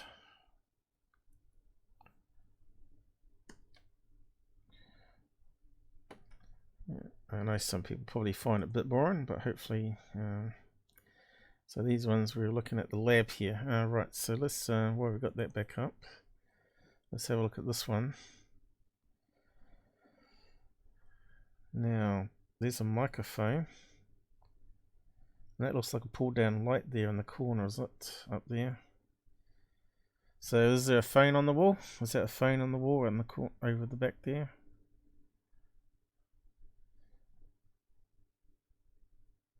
The table definitely has like lift up with holes around the outside to drain off any fluids. Looks like these are hoses. Those little blue things coming down look like hoses you pull down. But there in the corner there, if I can get my mouse pointer, the big one that is, that there looks like a pull down light. Well, you get in the dentist, right? Or maybe even an X-ray machine. They normally have a pull down light and also has a multi-function now. I think they're using it. They got electronic X-rays now. They don't actually use film. What they do is they pour it down like a light, and they just put it next to your face in the dentist, and it creates like a digital image. It doesn't have to use film. It just passes through the sensor on the other side, detects it, and builds up a X-ray image, which is kind of interesting. Our dentist has just got it recently. It must be very expensive. So yeah, the autopsy room is similar, but it's not perfect, right?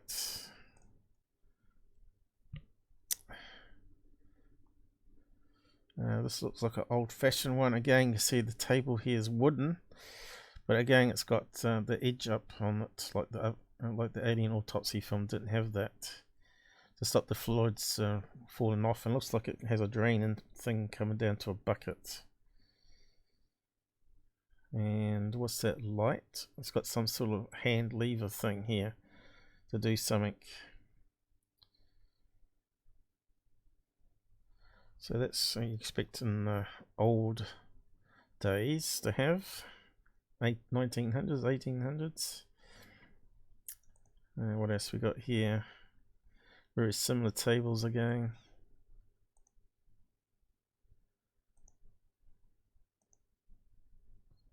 So that's got a pull down light of some kind there.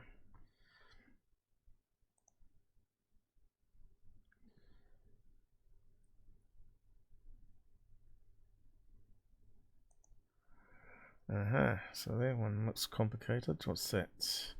Oh, there we go. That one's got pull down lights. So that's what I'd be expecting more of. That looks like the 1950s, 1940s. There we go. We've got old-fashioned phone there. So again, comparing that to the alien autopsy thing, see if we can get an open up of that one.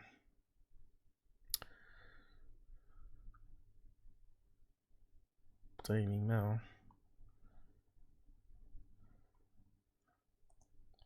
There we go. Got a big image of it. Let's have a good look at it. Got lots of lights. Oh, look, it's got a scale here for weighing things, which is probably what we'd expect to see in that theatre there. Old-fashioned telephone. A cold-looking steel thing to put the body on, which wasn't in the alien autopsy film.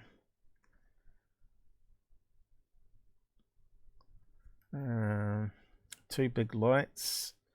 What's that one there? Microphones, maybe?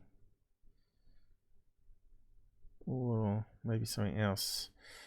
Can we see what it is? Oh no, it's part of the light. That swivel. Where's the microphone? Should be a microphone dangling down. Did they have it back in the 1940s? Taps at the end. We didn't see any taps on that table either. It's got a normal toilet there, is it? Basin. Got some other scales here.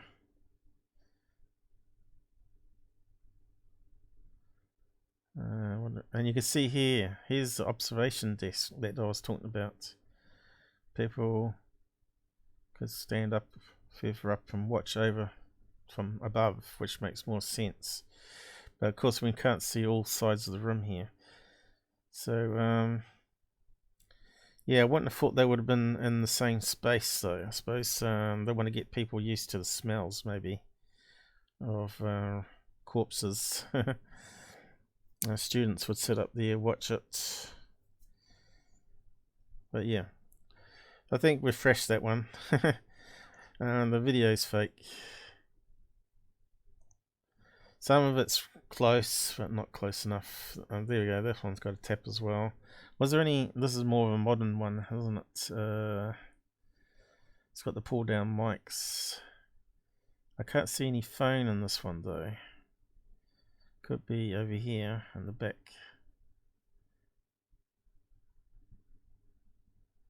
Can't see a phone. Could be over here on the edge. Anyway, enough on that. Gonna move on. Guess I'll never get through the stuff. I think I will though. 2 hours coming up. Back to that Vander Force thing. Okay, so let's carry on to the next topic. So, was there any questions on the alien autopsy and the memo? Seems to me that if they can communicate telepathically, they could drive telepathically. Yep. Although I think with AI technology, I think flying saucer could probably fly themselves, like we have with the drones as well. All right. So let's go through all the other stuff. Now, you heard that GUFON was going on about that. I was making claims that I was the first to find out about Tyler's court cases and post it around. Well, I was the first to definitely post it to him, the court cases, because he was doing this video.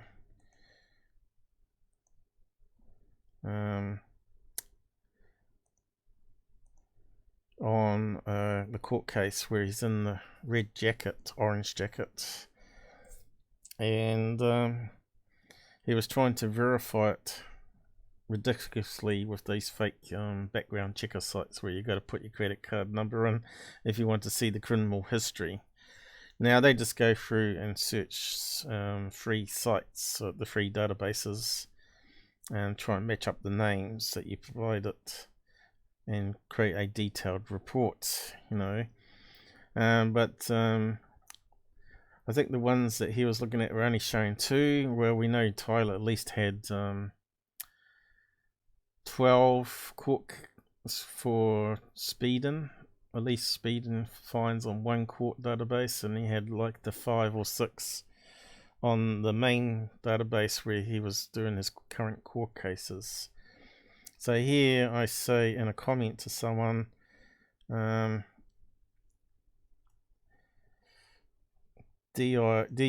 is confirmed, and then I give him the link to my Twitter page there. And that was back 2 months ago. So yeah, it was at the time when people were starting to first hear about it. And I think I even gave him the link, here we go, to the database. Yep, here we go, which goes to the courthouse itself. You can search yourself. So it's actually on his page. He doesn't realize that. But then I just wanted to point that out, that he was blabbing on that I had nothing to do with the court cases, and it's not true. He was going around in circles on this particular video. This one here. Let's see if we can open it up.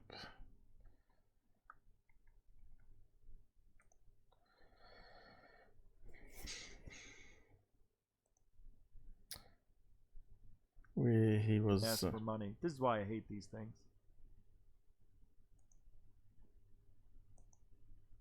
See, it's just gonna keep, and this is gonna go on. I've done this for like 20 minutes before, and then by the time we get done with all the fake stuff here and making it look like it's really working hard to get us information, it'll ask me for my credit card, which, depending on how much it is, I will put my card in and check it out and get the report. So I thought I'd help him out that particular night. That was but of course he calls me dumb and all that, but didn't thank me for providing the information in the comments. December the 24th, right? So that's when it started appearing all over the place. So yeah, I just wanted to prove the point that it was me that sort of brought out the real database information, because all this articles they had, let's see, was from a news site.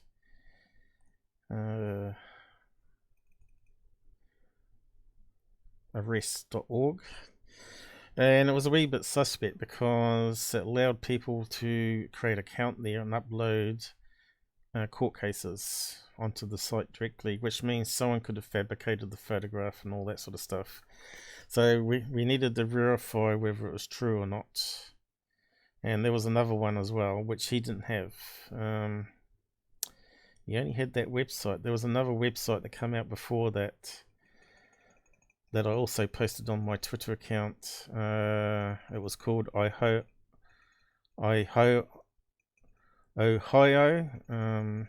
something like that. Ohio. I can't quite remember what it's called now, but it was a newspaper for local news, and it was the first to come out on that, and then it came out on this one with the mugshot on the arrests for the domestic, because the first one was for the drunk driving, which is on that newspaper site, and then this one came out on this arrest.org 3-4 days later, because everybody at that stage were looking for more information about it, and no one was going to the actual court database, which would have made it a lot quicker for them.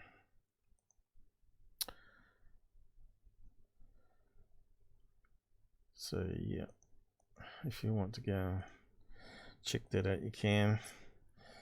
So that was talking about Tyler's arrest.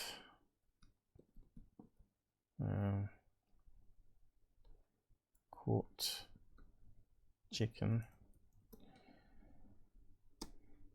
because everybody thought it was fake, or it was like a stunt that he was doing, because Tyler's good at doing that. He would do like publicity stunts saying that he was losing his money on his channel. So yeah, so we've had a few people attack me, this Gordon guy and Richard McPhee, and what makes me sick is the way these people talk. You did the right thing, mate, Mavis. So they're insulting me on a new video that Alien Addict put up. Does not know the difference between a Mylar balloon and a weather balloon. So anyone that's actually watched me would actually know that I know quite a lot more than what these guys know, because I've done the research and I've put up some scientific reports done with balloons and Mylar balloons. So I said here, he's an idiot.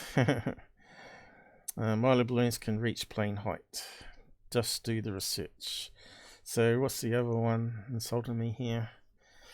Tyler's videos are entertaining. It seems that every other UFO channel is constantly attacking him, especially now that he's not doing very well. Well, that's not true. I've debunked him on a weekly basis for the last 3 years. It's just these people live in a hole in a cave and don't actually see what else is going on outside Tyler's channel for some reason. Calling it entertainment is wrong. Entertainment means that it's making a light, mockery of the UFO stuff for entertainment. When they say entertainment here, they're not actually talking about entertainment like you get entertained as well as interested in the topic. They're talking about it being like just a throwaway sort of waste of times video, like a talk show on TV or whatever. But I'm saying here it's not entertainment. He lists himself as #1 source for UFO news and leakers, which he faked with his own voice. Maybe you fit in the 1% who sees it as mocking UFO world and having a laugh, but most of Tyler fans wanted evidence and truth, which they didn't get. So these people that keep saying it's entertainment and leave them alone and all that sort of stuff, they don't care about the truth, because if they did, they would be sick to their stomach knowing that Tyler faked stuff. So yeah. what do we do with those people? Well, you can't educate stupid, as I keep saying, but we can convert some across, hopefully.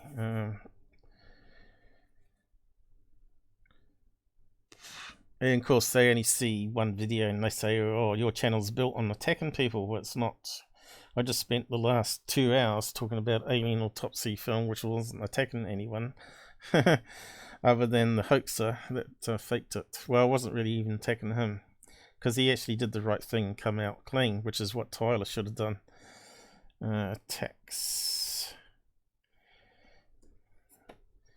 So, move on from that bit of news. So Alien Addict is defending his video. His name's Ollie. This is why he's a hypocrite. So I wrote a couple of big replies to him that he missed my point. So what did he say? I'll go back to his one. Listen, mate, I'm not being paid off, believe it or not. If you want to have it out with me, you're welcome to come on the show. Well, I don't want to go on the show because I'm not about dramas. I'm just about exposing frauds and why people are players. And he's a player because he's been on... He did things for like a dancing thing, so you'd get a shout out from Thirdphaseofmoon with it. He's also appeared on their live show once, and they said, oh look, Alien Addict's on the side, even he's converting over to Thirdphaseofmoon or something like that, so it's out there. I remember listening to it and I thought, oh yeah, that sounds about right, teaming up with the hoaxers to try and get some views and credits. And oddly enough, after those two events, he went from like 2,000 to 3,000 subs in that short time of distance, so it certainly did have a positive impact for his channel. You never stop to think that the damage others do to Tyler's channel might not just affect the channel but his family. And well, how about criminals, other criminals, bank robbers? Do they think that's going to impact their family when they get caught? Murderers? Nah. So why should we care about, because it's Tyler's channel, that he's faking UFO content, that we should worry about his family? They've done pretty good for the last 8 years out of it all. If they haven't saved up a lot of money there where they can actually have an offline business by now, or at least another building that they're renting out so they've got money coming in, then they're pretty stupid. Because we know Tyler made quite a lot of money. No, in the last couple of years he was making $1,000 easy per video that he would put up, for 10 minutes of work. 10-minute video, $1,000, not too bad going. American dollars, which is probably double my current money. So then he goes on and says, interview people who find interest and enjoy the content. I see the bigger picture. Well, I interview people too, mate. Also have legit researchers on. So he talks about this. He reckons I have Sarah on him or Rich from GUFON. Well, we got lots on GUFON. GUFON's even had Third Phase on his live stream, and not recently, 2 weeks ago, was it? Saying nice things about him, and that they're promoting each other and all that sort of business. And they said that his videos of UFOs went up to scratch for their channel, which is kind of funny, really. So we're going to actually look at some more of his stupid UFO videos and explain what they are.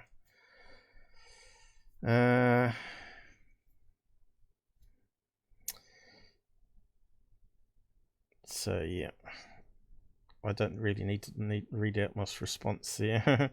But you can if you want.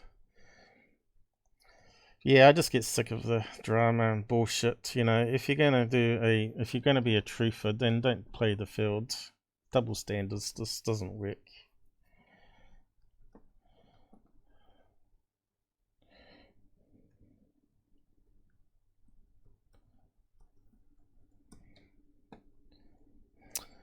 So yeah, he's still got a debunk up. was his reply to it, the last reply to it, of Third Phase of the Moon faking that live event. But that was like 2018, wasn't it? August? Or was it 2019? No, I think it was 18. But anyway, you can find out. He said, I wouldn't have that up if I was working with him. Well, why not? You know, don't want to make it obvious. But also, you would leave up something so it sort of can be used as like a opt-out, a scapegoat situation. Which is GUFON, which is what GUFON's doing now with his videos. Which we'll go over in a minute. Anyway, being a player means you play being a debunker as well as a truther against the hoaxers, against the believers. So you got so you don't lose them as subs, right? So you want to say, yeah, I've debunked Third Phase, but the good guys, blah blah blah, which is a load of BS, of course, and that way they won't unsub from you. Same with Tyler. So on to the GUFON guy, the complete moron. Got this video up talking about critters. A red worm story. Right, so it's just pathetic, really. Let's just open it up. I won't do full screen. If you can't tell, this stuff floating around in the sky is not a bunch of balloons, then you're not much of an expert.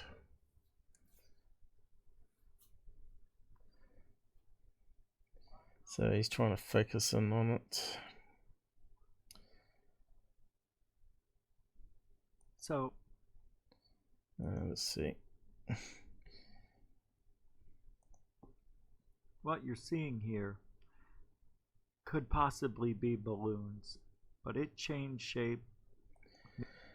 Yeah, so if it changes shape, that's typical of a balloon, isn't it? Right? Losing gas, the connections between the different balloons coming loose and changing shape. So straight away, that's one of the signatures of a balloon. Maybe because it was tumbling, but it looked like a cannon right there. A what? A cannon. Wheels and a cannon. Alright, okay. It was bizarre. I've seen balloon clusters. This did not look like it. Look at this. It's bizarre. My wife said it's balloons. She's looking through the His wife's got more brains than him then. binoculars. And then that happens. I go to move over. I tell her to keep an eye on it. I accidentally hit stop. I look up. I see it stretching out. Alright, so it looks like twisting balloons joined together, which is similar to one of these things here that you get at parties. A balloon archway. Now there's another guy that does something like this called Robert Bingham. He's like the balloon summoner guy. And we'll get onto him in a minute, but you'll see it's very similar to his video here.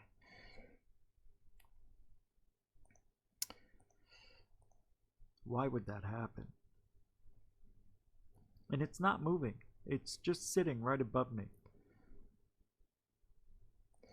Yeah, what's the wind speed, mate? Obviously a light breeze is not going to move much, is it?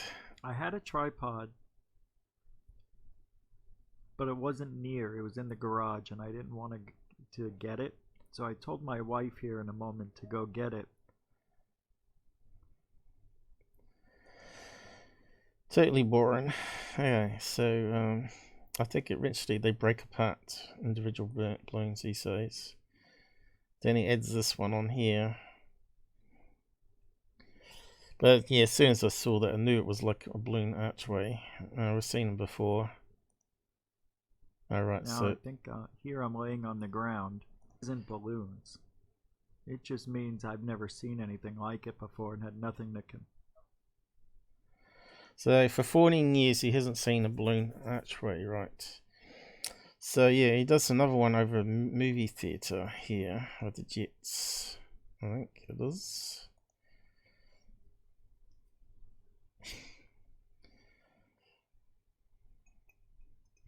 It's not going to load. As we park the car, get out of the car, and start walking up to the movie theater, we see, or I see at first, 2 of those, what I just videotaped, but all white, and I call them the goalposts. Hey, Look Snipes, how's it above the going? movie theater entrance. I didn't have the camera with me, left it at home, I was charging it. But at the end of all this, he states here, so it would be balloons, but it just didn't seem like it bizarre, right? So to me, that's what you call opt-out. He's done a Tyler, he's added a out clause at the very end saying that could be balloons, but didn't seem it. What a player. Attract the gullibles for views and cash, but add an opt-out for the real truthers who will attack him over the stupid narration to it. So yeah, the red worm experience. So let's have a look at similar one. Where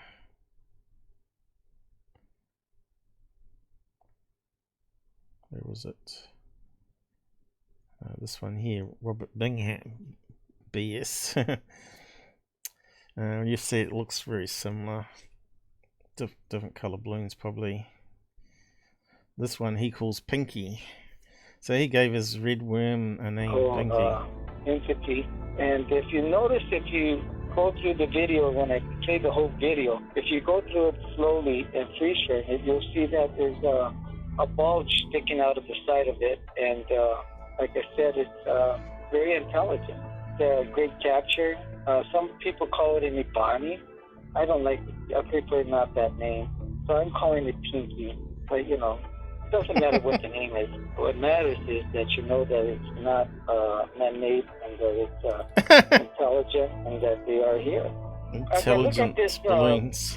Tubular biological entity. Right across the street at the Masonic Temple on Wilshire Boulevard is a statue of something similar, and you'll see it in a little while.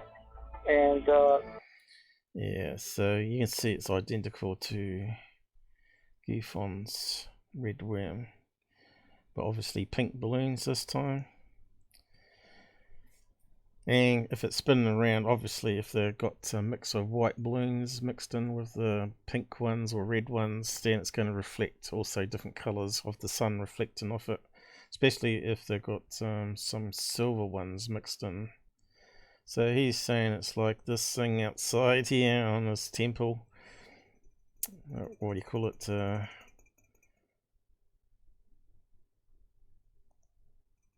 Masons. There it is, yeah. Why didn't it come up before? Trying to get a close-up of it. There it is. Building here on Wilshire. He's digging a bunch of balloons. Is that? No, it's one of these, but his ones will be pink balloons, right?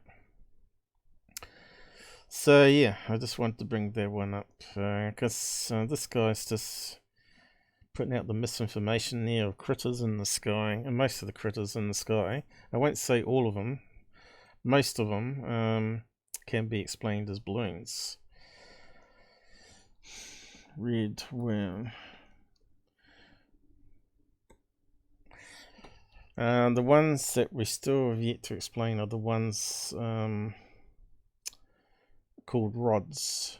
Now, a lot of the experts out there say they're camera artifacts because of the slow shutter speed. But yeah, I'm not too sure about that because I saw one with my own eyes that went over the house, which was a foot long. It wasn't a bug, and it certainly wasn't anything I've seen before, and it looked identical to what I saw in the critter footage. So that sort of before then I thought, yeah, it's got to be some natural explanation for rods, but maybe slow shutter speeds emulates it with the rolling shutter being stretched out and all that. Until I see it again, I can't really say, and of course since then my eyes have got worse, so I might not see it because it was really hard to see it. I was just in the right place at the right time. It was a right day shining towards the creature, and I was sitting in the dark and looking out the window, and I saw it come down from the sky because the sun was illuminating it. It was like a clear jellyfish, but long skinny thing, and it had the ripples like it has on those pictures of the long fins each side of it. And I thought, wow, am I seeing a rod? You know, you only saw it for about 1 to probably 5 seconds, and what happens is it looked like it had been born. When I went outside after the event, I could see thousands of these falling out the sky and sort of bending and flying away. And I thought, what the hell is that? Is that spider thread or what? So that's what I was thinking. I was going to try and get some sample of it. But this thing headed towards the house, and it sort of flexed upwards and went over the roof. It sort of glided, and you can see the side of the body as it was gliding over the roof. And I thought, wow, that's not some sort of debris coming down. That's definitely intelligently controlled. So yeah, so I won't say all of them in the sky are balloons, but that one's a clear example that it is, right? So we can get on with the next bit. I thought I just closed it. Right, probably had to copy further down. Okay, so falling off the deep end. So yeah, this guy still insulting me. Mine's going posted something there. Let's see, what was he saying again? The same way that it has fallen off the deep end, I mean it's riddled. So he's saying that ufology has dived off the deep end and he's not part of the problem. Well, if he's putting up red worms, he's part of the problem. Saying it could be balloons rather than saying it 100% it is balloons is not helping the UFO field out. One serious talk a month, and later on he goes and adds me to the list. Of course, I think it's on the next one, is it? Oh yeah, he says it sucks to be me. I would have said it's more that he's jealous. This GUFON radio guy is a damn idiot and embarrassment to ufology. 15 years and he can't tell a string of balloons from a UFO. So here he's out to me, out there channel. Sucks to be you. Look at the face on him. So yeah, I got the transcript of what he said here rather than play the video. Sucks to be you. No Paula, who thinks he knows everything, knows how to debunk. I've never seen anyone dumber. I really haven't. And this guy's getting subs, I know. So if you want to really pee this guy off, keep subbing to me. I don't know what to do, man. Well, you could actually watch me and you can actually become a proper truther and dump his association with Thirdphaseofmoon to start with. They need to go, so does Tyler, so does UFO Man. Charles is out there, he loves UFO Man. I don't know if he's in the house today. But yeah, he's always asking me to debunk UFO Man Charles. He says, can you believe this guy putting this garbage up? I said, yeps, I can. Just, I want me to post dots, like literal dots on the screen, explain how it stayed on my screen for 7 hours and make it sound like the best UFO sighting. So I'm not sure what he's talking about there, whether he's talking to me spending 9 hours on that balloon footage from Alien Addict. But yeah, I took those little dots and blew them up into a big size panda. So yeah, if you followed all my tools I used on that particular episode over 3 live streams showing you how to do it, he could do the same, and he could say, yes, that's a balloon.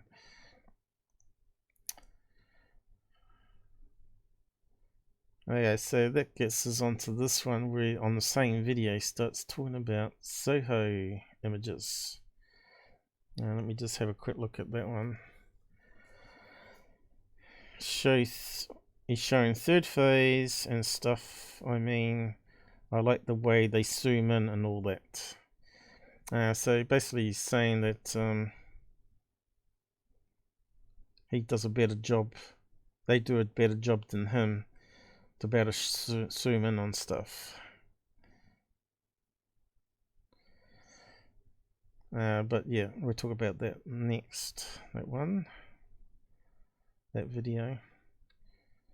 Have I got it open? Alright, there it is there. What was these other ones? I think that's the one. Yeah, so yep, we'll just get onto that. It's on the same video.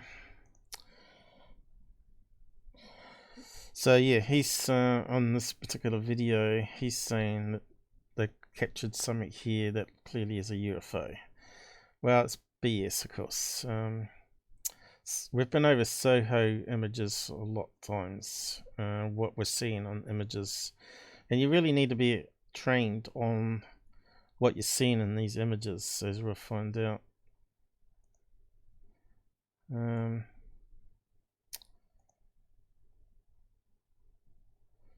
And we got Willis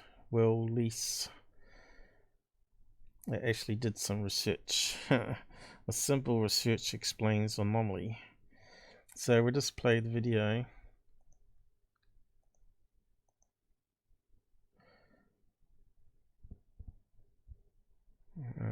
Of third phase that he was playing, and just comment on the silliness in it. Probably have to amp it up a wee bit. That's finally going to play. Oh, that was loud. Weird music. It sounds like a movie theater intro. Got a video, and we wanted to share it with you. It's in regards to the 2020 stereo. Okay, so why is that not coming down? Oh, here we go. Let's turn them into dorks, because that's what they are. A capture of what looks to be something not of this world. Take a look at this. What the heck is going on in our solar system, and what did NASA capture on the 2020 stereo system? So I suppose he's trying to say it's like this spaceship. So what is this Solar artifact? system, and what did well, NASA capture? wouldn't you just get hold of the NASA guy that's an expert on the images and get their explanation Mass first? ejections, but sometimes NASA and its cameras capture things that are unexplained, such as this. Is this a massive extraterrestrial spaceship captured by the stereo system? What is lurking in space? We've got two. Okay, so the first bit can be explained here on their artifacts page, if it loads. So as he said, 5 minutes research into what we're seeing in the images. So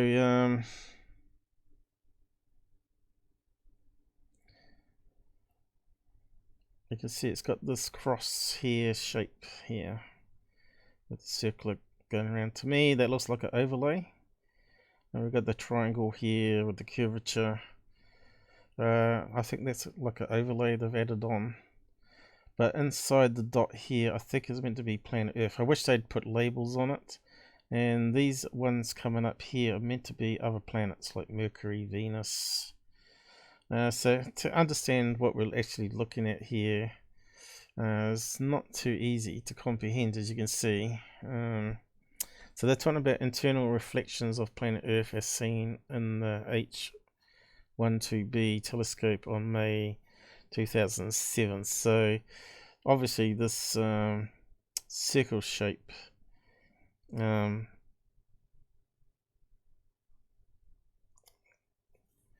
is part of the system, right? It's still there. And they're saying it's reflections. But yeah, it's not too clear explanation here at all, is it? Click here on the image to see full size. Also visible in the movie are some debris elements. So again,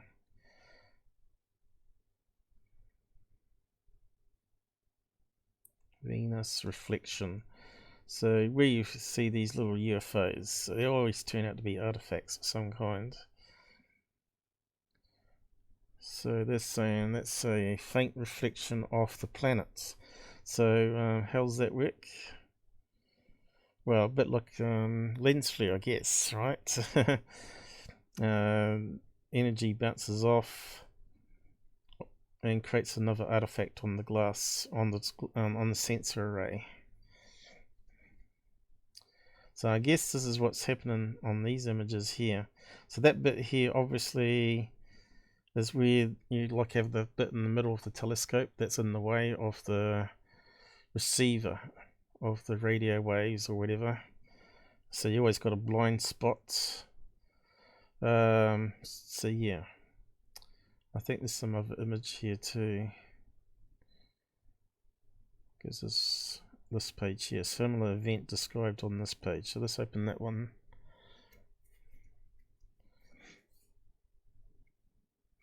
Now maybe UFOofinterest has posted something since then as well about this, because often he brings up NASA stuff. So let's have a quick look if he has or not.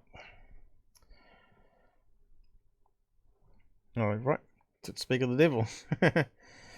Yeah, so he's obviously put it out last night, was it? NASA already explained artifacts like this, internal reflection of planet Earth as seen. So there. But what's this thing over top is what I want to know. Circle and across here. I suppose they line it up where planet Earth is.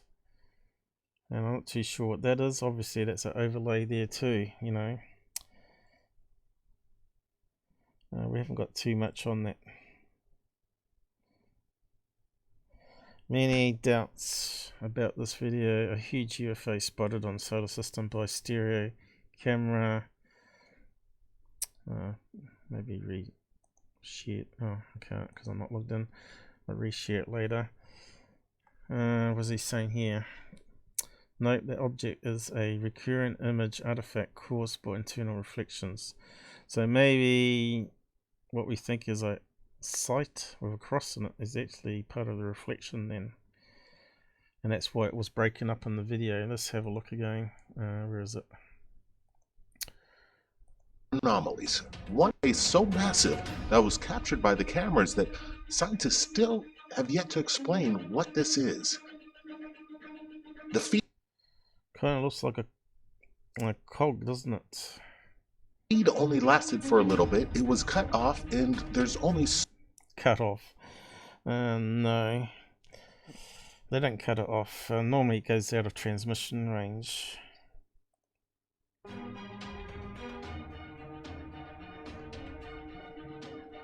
You can see the circular craft hidden behind the streak of plasma wave of the cigar-shaped craft. Which is part of the, obviously, blind spot. So anyway, UFOofinterest has put that up there as well. We'll just post that in the side. SOHO explained.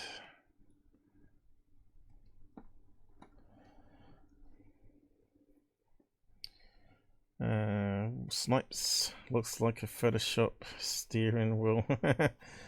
Yeah, I wasn't too sure that that other picture looked like an overlay, but here you can see it's creeping along. Unless it's targeting it, unless it's following it with an overlay. And it's the middle bit, which is Earth, coming into view, maybe. But then it kind of makes sense. If it's a dish, it's going to create these curvature reflections bouncing around the sensors. But why the cross, I don't know. So that's why you need NASA to explain it completely better, I think.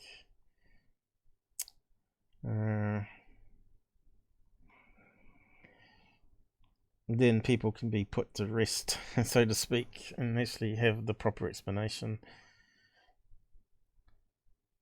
Okay, so if we have a look at the other image that they brought up here, the triangle shaped object explained. So is it the same as what we're looking at? So here they're saying Earth's over here with the line going up here, comet.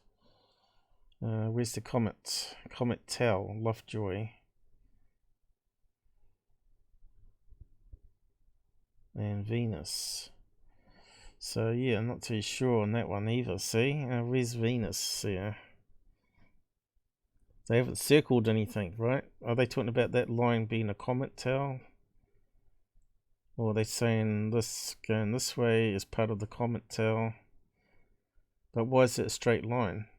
I think that's almost like an overlay, surely, where they're overlaying, where they're detecting something.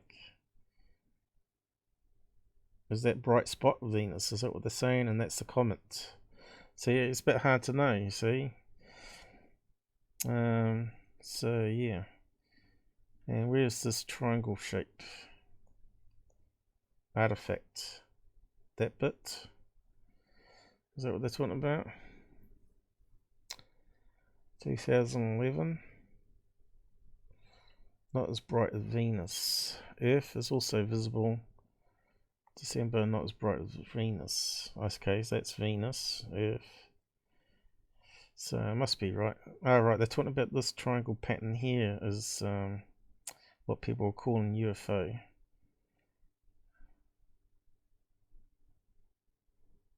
But the whole thing looks like it's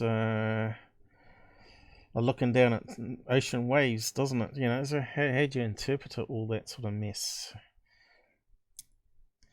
And of course you got Third Phase that know all about it and calling it a mothership. It's ridiculous, really.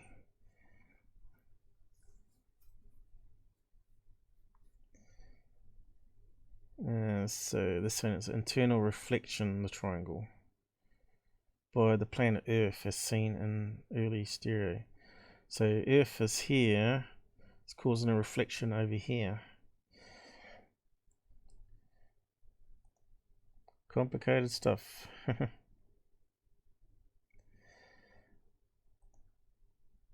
So yeah, don't trust what Third Phase are telling you. There's a lot more. We're getting a close-up in this, and you can see the massive cigar-shaped craft leaving some kind of plasmic trail as the circular craft. Okay, so this is the plasma trail, and we know that's just part of the equipment sensor and blocking. Travels underneath it. It's hidden by a wave that is unexplained. We're trying to get the answers from NASA, and right now we don't have any. But we wanted to get it out to you so you could tell us and give us your opinions of exactly what was captured. Is there some kind of extraterrestrial craft making its way towards Earth? The video was captured earlier last week and is making the rounds on the internet, and at this moment, at Third Phase of Moon, we don't have any answers for you. All we know is there's see the solar wind there. Something in space that was captured by the stereo system. Two anomalous how about that objects UFO there? We just moving saw in the direction towards Earth. And we saw a little UFO bright light. This was something extraterrestrial. Two craft from another solar system heading towards Earth. Would NASA tell us the Would NASA tell us? Why would they even put it up there if they didn't want to tell us?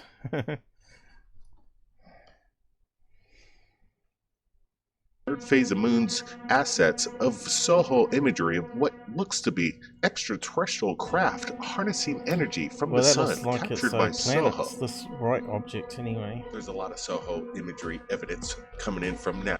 So now they've just started going to the other ones as well.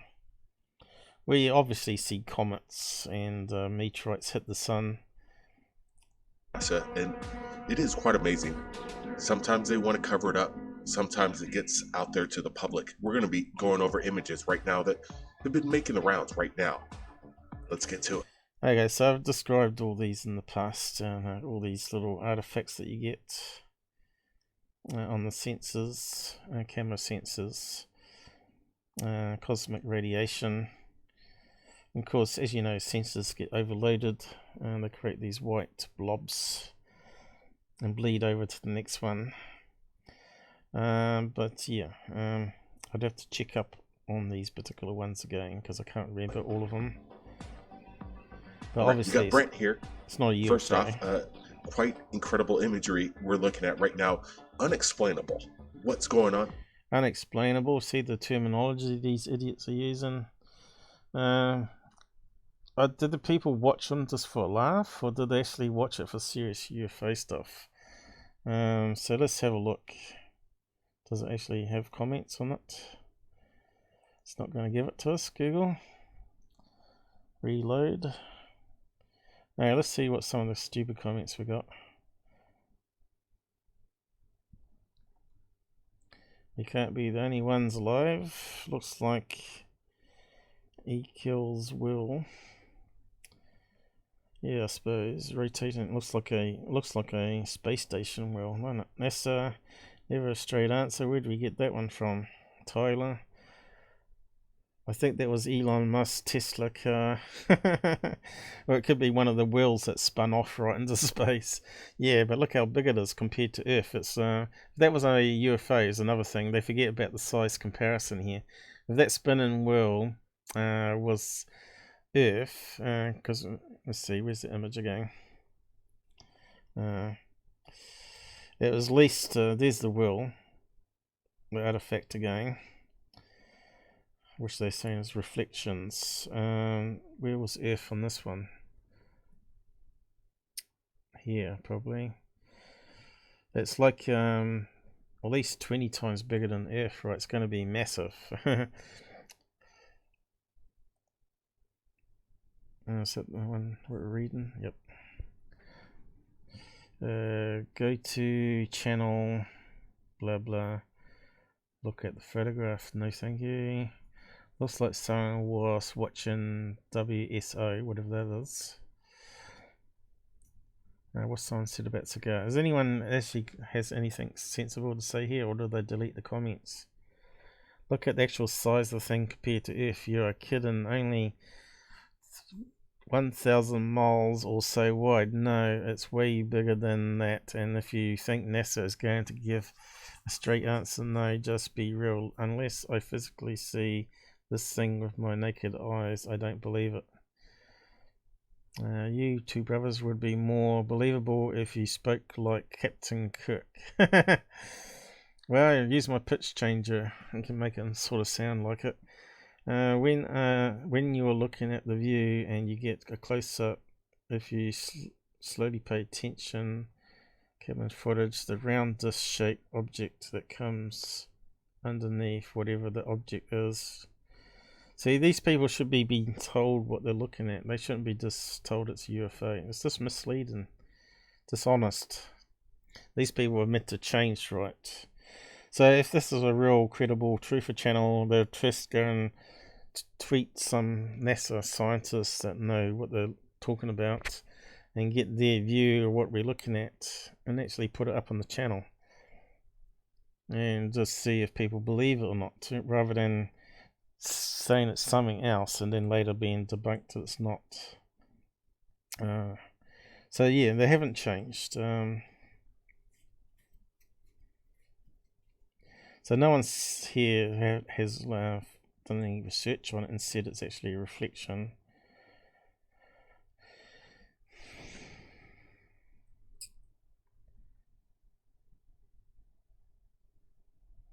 Unknown technology, that guy reckons.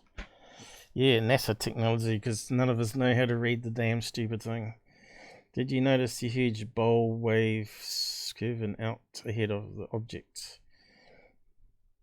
Yeah, could that be like a solar flare? Stargate, yep. The guy who hacked into NASA, he's talking about the UK Brit. So yeah, you can see people are sucking it up, right? Feed the fantasy. How many views did it get? Let's have a look. 38,000 views, quite a lot this one. All the likes on it. It needs downvotes like that. Just absolute rubbish. So let's carry on anyway.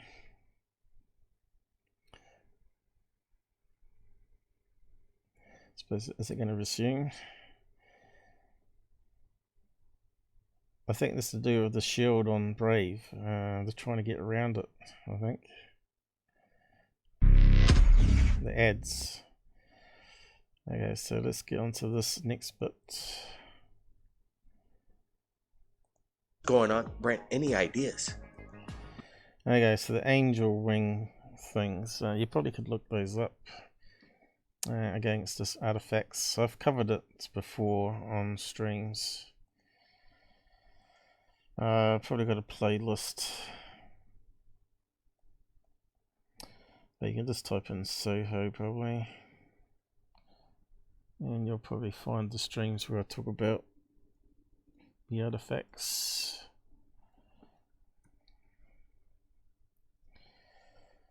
Okay, so today's one, I even did my own UFOs comedy one there. Solar eclipse. SOHO 3D. What else we got? SOHO UAPs. Livestream 105. And NASA investigated lunar bases. So they're all here. I probably got that one with the angel wings explained.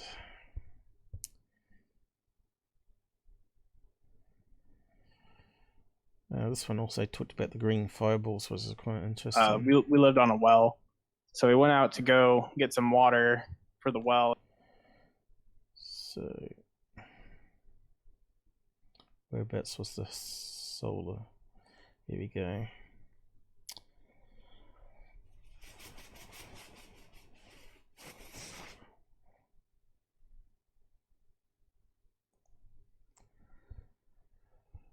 Probably have to watch it slowly.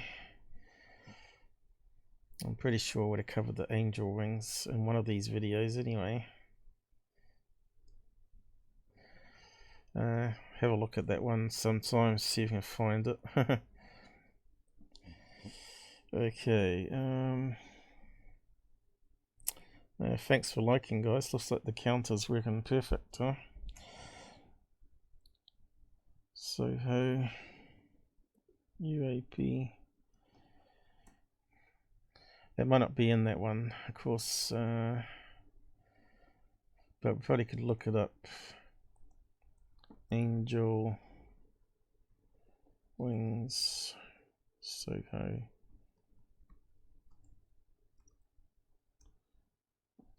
Someone's probably explained it. I hate this keyboard, it's one over, of course, when you're laying on the bed doing it. Debunk.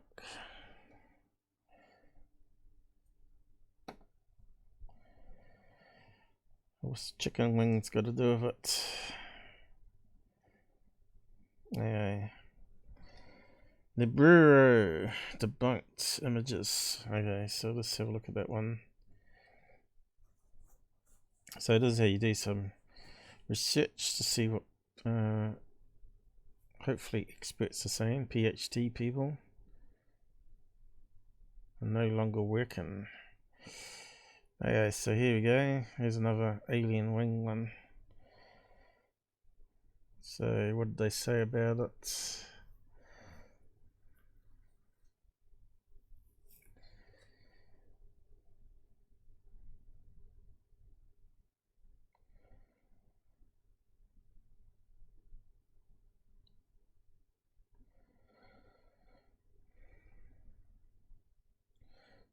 Pointed out all around the sun.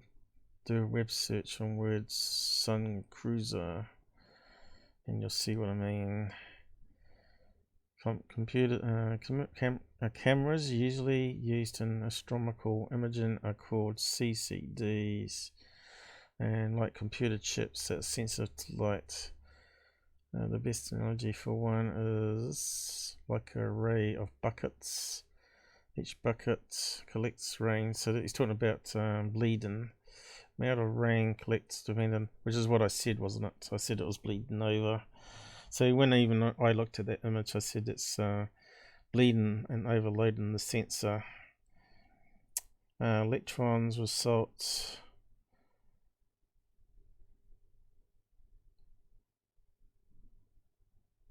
done. Sometimes a pixel is more sensitive to light than others. Is hit by high energy radiation like cosmic rays. Yep. So it's not like detecting like a normal photon, right? It's got filters and things, and so calling those things UFOs is stupid. So yeah, I did the search on that. So this is how you can find out what other people say. Simple research. Using Google. Probably could find other places. They talk about the same thing. Although it's putting up a load of garbage results here. Probably have to call it Sun Cruiser maybe. So this one here next to it, which they cropped the image, that's actually a planet. And because it reflects so much energy, light or radiation back at the sensor, it bleeds out on a horizontal line, which is basically what you get in here too. That's probably the best I can explain that one, but you can see here this is a line where part of the sensor is blocking the sensor. You know how it's got a bit of metal that goes out, and of course the sun is there. In this case they've got some sort of what is it? It's probably connected to the arm that goes out there to try and block the sun.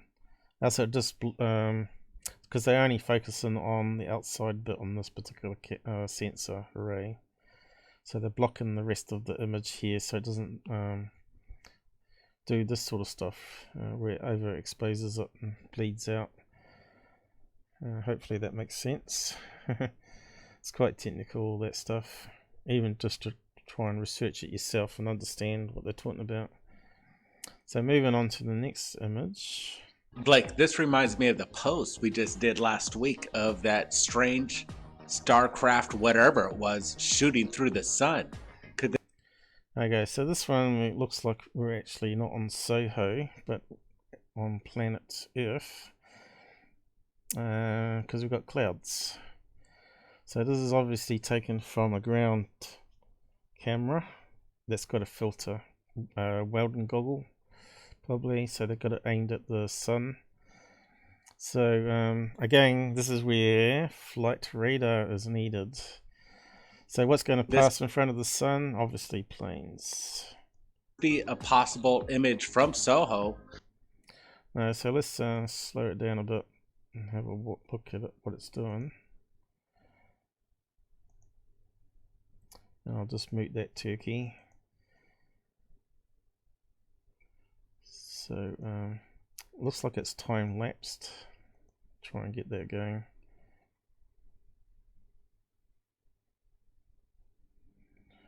Do a zoom in of it. So it comes up there and it pops out the other side. So it looks like kind of looks like a meteorite entering the sun, but it's not. we know it's going to have to be a plane. Plane flying towards us and then flying along. You can see the plane shape clearly there, right? So what does it look like it's coming out the sun? Well, let's see if we can stop it at the right place. So you can see I've slowed it down to 0.25 and it's still not slow enough. So you can see that it's definitely sped up. Because planes don't move that fast. So the plane's coming in closer to the camera, flying in front of the sun. You can see there was a bit of a contrail which gets illuminated. And then we don't see it because it's so bright here. But you can see there's a passenger jet there. Alright, you can see the tail fin. And then it gets less overexposed there. So we've seen it on a slight angle, side view. Tail fin. You can start to see the wings. There you go, that's a better shape. And it looks like it's passing through the sun. And they sped it up again by the looks of it. But that's actually just the contrail being illuminated. So it looks like it's actually part of the sun, but it's not. I'm pretty sure we can find other images of a plane contrail. If we search for it.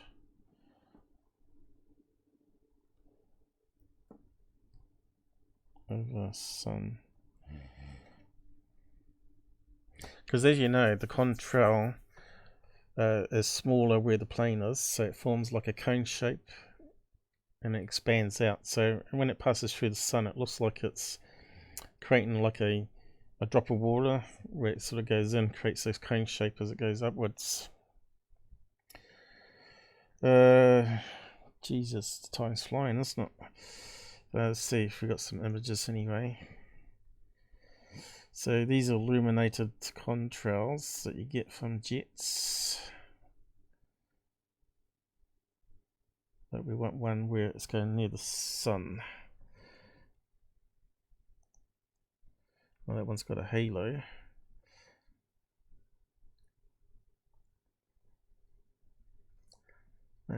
I should have looked at this before. So I had an image ready. But I didn't have time. Okay, so we're not getting anything close to what we want, and maybe this one here.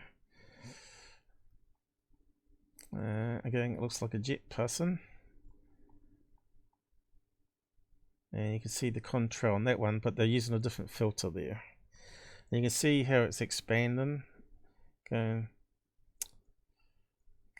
bigger and bigger as it's getting further away from the other edge. So it's very similar to that one,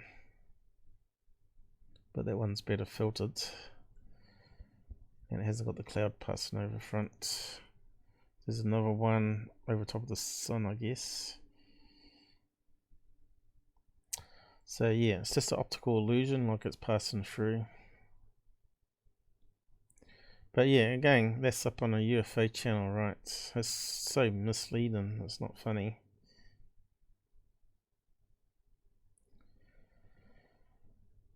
You can see it's even a plane by the shape of it. So a plane coming towards us here, across the sun, pops, shows up. Yeah, it's just a jet going across. Okay, so this is another image now. Again, we're talking about artifacts and radiation burst on the sensor there from the solar wind. But that's probably that one there is probably a planet, and you get the line either side of it, but it hasn't sort of fully formed. Okay, just keep on going. Let's speed it up again.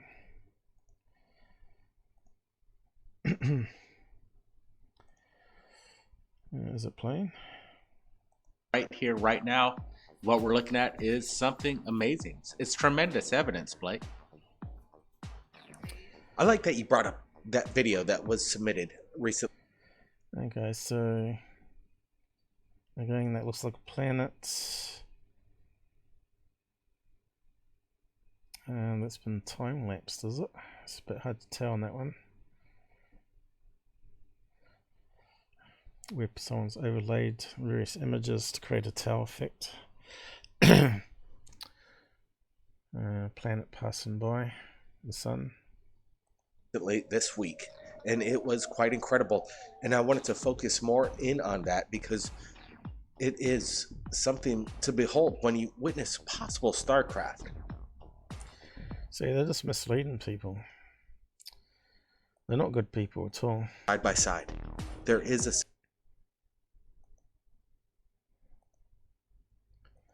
Okay, so they got any other ones? They're all pretty much the same, right? Apart from that one there, there's probably a comet or asteroid. Which we do get. I did an episode number 6, where at the beginning of my channel, this is some early stuff I did, where I was questioning about how crude oil is made, whether it's fossil or not, because there's evidence that we got oil on other planets, which means either there's life, microbes that's producing it, or maybe it's not produced by microbes at all, and the whole theory is wrong. So I looked into this here on this episode, but I've actually got a picture of a real meteorite impact that's bigger than the Earth that crashes into the sun. So there are big objects out there that do crash into the sun, and then in turn affect how much energy. So here's a picture of a asteroid going into the sun, but it doesn't pass through the outside, right? It gets absorbed and creates a big solar burst out the other side or back end of it. So I'm not sure what year that was. 2013, I think, something like that. And of course it's not going to be a UFO. If it went inside the UFO and created a big explosion of radiation out the other side, obviously it got stuck in there, become part of the sun's fusion process. So maybe sun collects debris like that as well. Maybe that's why it can keep on going. It keeps getting new fuel. So yeah, I suppose I'll share this one. If you want to go and have a listen to that one, it's one of my first early ones, before I knew much about video editing. Okay, crude oil and energy. So in that one I talk about all energy comes from the sun, our food, everything. So that's what I talk about there. Crude oil, everything's made from the sun, energy. So when the sun's gone, we die. Rainbow one? Oh, I missed that one. Okay. There's a lot of good images there of jets people take. Yeah, it's definitely a tail of a plane. Yeah. But because of the overexposure and how the cameras work, it fades in and out, and also it looks bigger than it really is.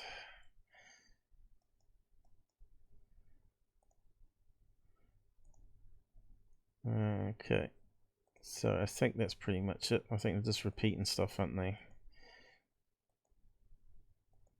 Hopefully it's all explained, that video now. Misleading clickbait title, is it? Some gigantic 2 alien spacecraft just entered our solar system. So how's anyone can justify them being good people and haven't changed? I don't know. GUFON is a moron. And not good for the ufology. He's the one that's causing the problems, people like him, and he's attacking me. It's ridiculous, absolutely ridiculous. So yeah, I posted that comment there about the sun one, and I managed to get a still of it bursting out the other side, but you can see the plane's changed course, right? And it's just the contrail, part of the contrail coming out here, not ejection.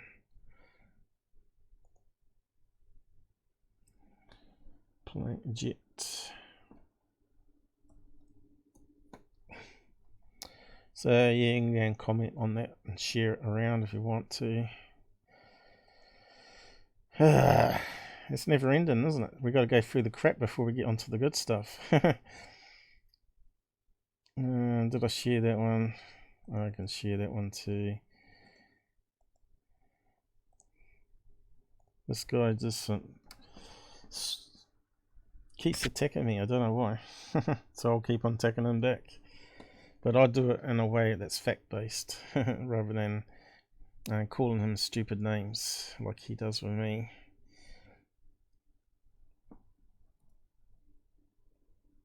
Go and have a listen to what he was saying about it. He thinks it's a UFO as well. Get doing the research, man. He just plays videos, right, and just starts talking about them. He doesn't do any research beforehand. Doesn't give any answers. He doesn't even do real-time searching like I do. I show you how I search things real-time. And yeah. That's just nonsense. So that gets us on to this one here, which is actually quite good. That's from a thing that's been going viral about a UFO over a fire scene here. From UFOofinterest. I'll just UFO near fire. I suppose it's near a fire. We'll have a quick look. But this is what these channels do. They make the footage worse quality, right? And when I first saw it, I thought, yeah, it's a bit hard to tell. It kind of looks like a drone. Something that's white anyway. So let's just play it. I'll play some of it anyway. If it will work, I'll just mute it. So whereabouts was it? South Korea, was it? What did it say? Did a South Korean news show a UFO during coverage of the explosion and fire in Los Angeles? Filmed by witness on February 29, 2020. I don't remember an explosion in Los Angeles. Did I miss something? February. I don't remember that one. I know there's been a few fires and explosions with gas. Anyway, just carry on with this footage.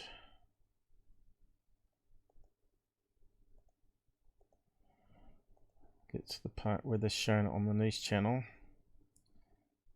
That someone captured, obviously, and made it worse quality. Looks like it's on a smartphone as well, which don't help. So here's the UFO they're claiming to be up here. And off the edge.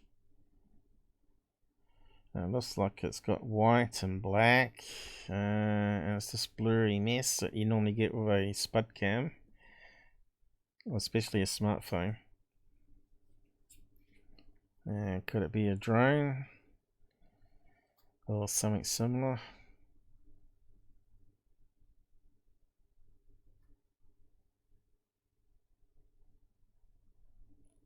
Also, it's got something at the top there.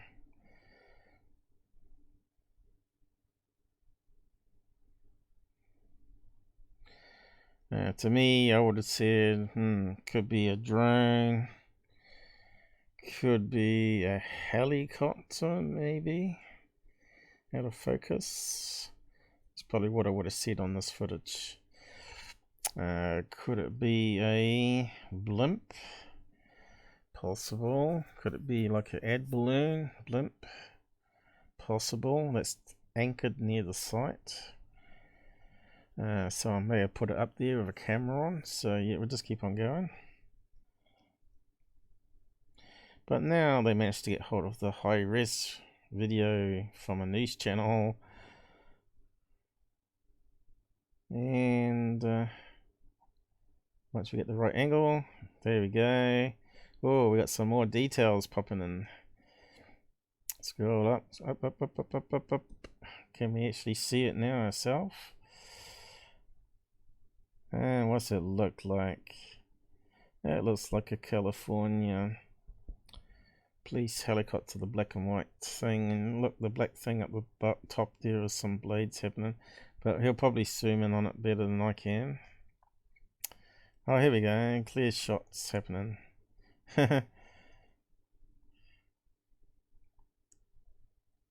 UFO. No.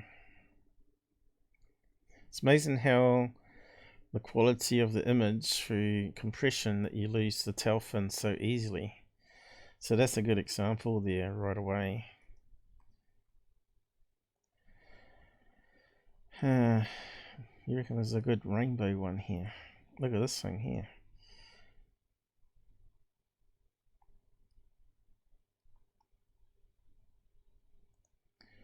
That's meant to be the new supersonic jet, but I don't think it's going to be built. I think SpaceX will be doing their own thing. And Virgin.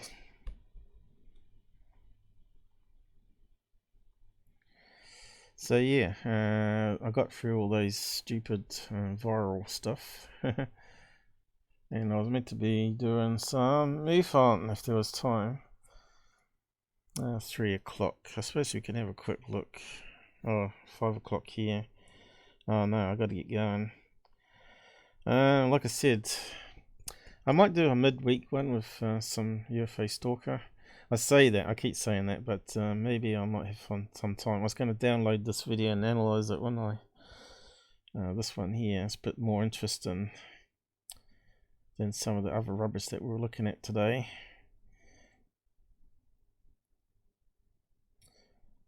But there's not much explanation on that. So yeah, I might wrap up, guys. I think it was a good test of my new counter here anyway. Maybe it can go over a bit that way, but that's the best I can do with that counter now. And I know it will never go down because it's part of the admin panel, unlike the other ones that we're using. So yeah, did anyone else have any questions there? I think the alien autopsy stuff was quite interesting myself. That it's, you can't sort of discount it completely, but I think we can discount most of it. Nice guess, Paul. Yeah, that's what I would have gone through. I would have made up a list and then ticked off each one if we could get the information. Nothing beats having something in focus, right? In better quality. And we're still yet to get that in these UFO videos that we're looking at on MUFON. So I'll say good night and thanks for watching. And subbing. I don't think we've got any subs though. I don't have any dancing alien. Subbing and liking and commenting. Comment after the show. Join our Discord group. I'm on there every day talking if you're around. The time zones don't help very much. So what's the time now in America? Some places are hour forward. Is it Texas and New York? Is it gone forward, or is that tomorrow when I do a live stream with Robert? So yeah, what's that push it to? I don't know what the times we're at now, but 5 PM seems to ring a bell, and 1 PM. So yeah, 10 AM New Zealand. Just convert that to your local time. This I suppose I could bring that up and actually type it in. I think it's changing though. Why is that not opening? Let's just have a look. So tomorrow we start a live stream at 10 AM to New York. Okay, it's what, 4 PM there now? That's pretty good time on the weekend for doing live shows anyway. So what's it going to be Sunday? I think that used to be 5 PM, didn't it? Nah, it's not going to tell us. Depending on how you type into Google. I wish Google was constant with that, because I like the little short thing it puts up the top. I think it's part of the Google Assistant, right? Converter. I want it for Sunday though. It's Sunday here, but I call it Saturday Debunks, and Sunday Live with Robert will be my Monday, but still, I always thought it was going to tell us there. It's 10 AM, 10 in Texas. What did it say? 4 PM then. Can't be 6 hour difference between Middle America. So it's 5 PM here, and it's saying 4 PM Saturday. Ah, here we go. 10 Sunday. New Zealand is... Okay, let's type in Texas then. That doesn't make sense if you reckon it's that difference. So it's only an hour different. It's earlier. Hey, how can it be earlier? Should be an hour further. Oh, because you got daylight savings, right? Oh, that's what I mean. Daylight savings screw it all up. So, yeah. What are you saying?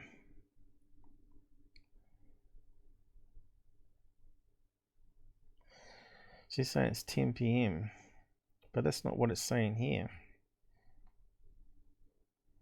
It's saying it's 3 PM here. We got 7 hours difference there. Susan, what's going on with this conversion? Have multiple time zones. Yeah, but it shouldn't be that different.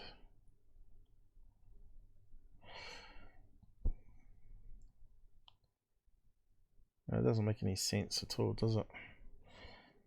Let's have a look at another one.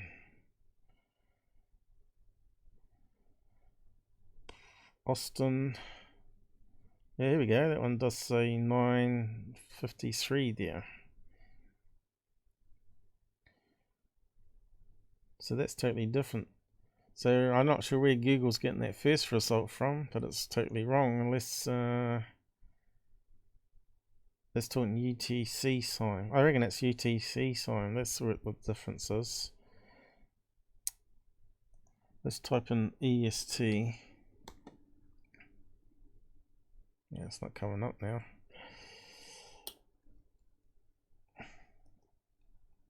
Eastern time.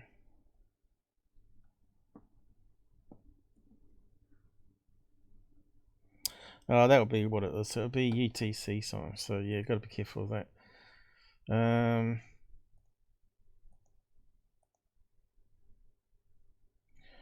Although it doesn't say here, does it?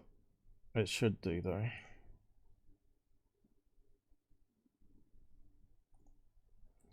Texas. So I'd probably use this one, dateandtime.com, to get the proper answer. In Central time, is it? Texas uses Central. Let's whereabouts do we search for New York? I know, smartphone apps do it a lot easier, don't they? You can sort of get this clock up and you can say world times and you can add up which places that you want and you have it all there on the screen. Added to calendar. Where do I search on another one? Timelines up here. I don't know, it's complicated. Yeah, let's try New York City again. Don't want to put people wrong.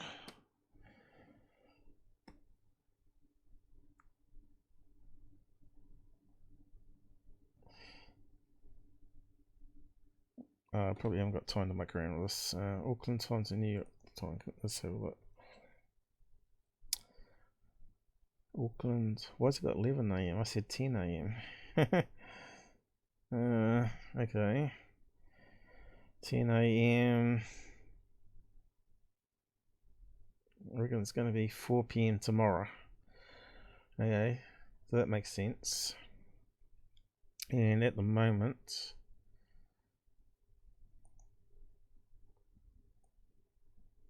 if I get rid of 10 AM, that should say 10 PM.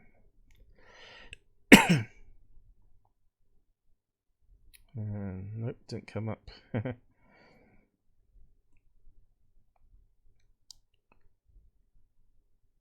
Flights, we didn't want flights, we just wanted the time.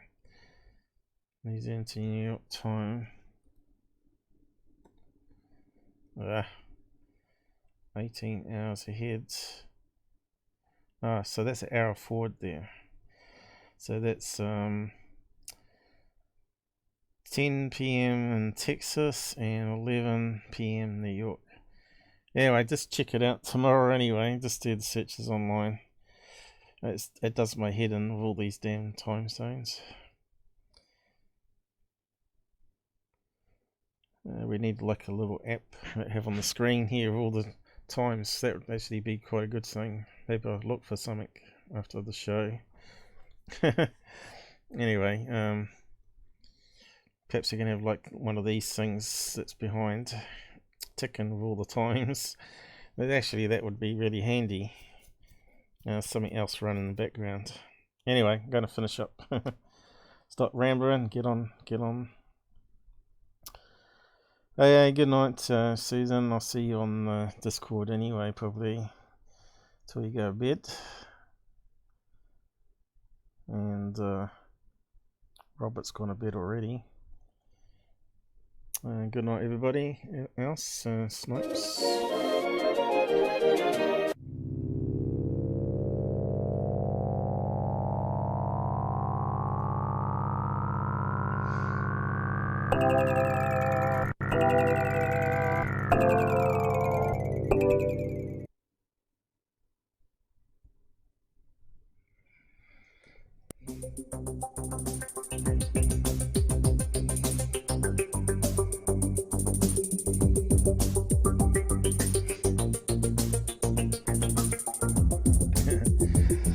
Reading Susan's comments.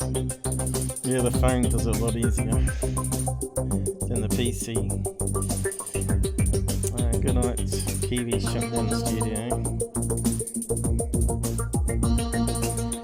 We're in the Matrix. Hey, we got up to 6 likes. I want to put them through. It wasn't all debunking today.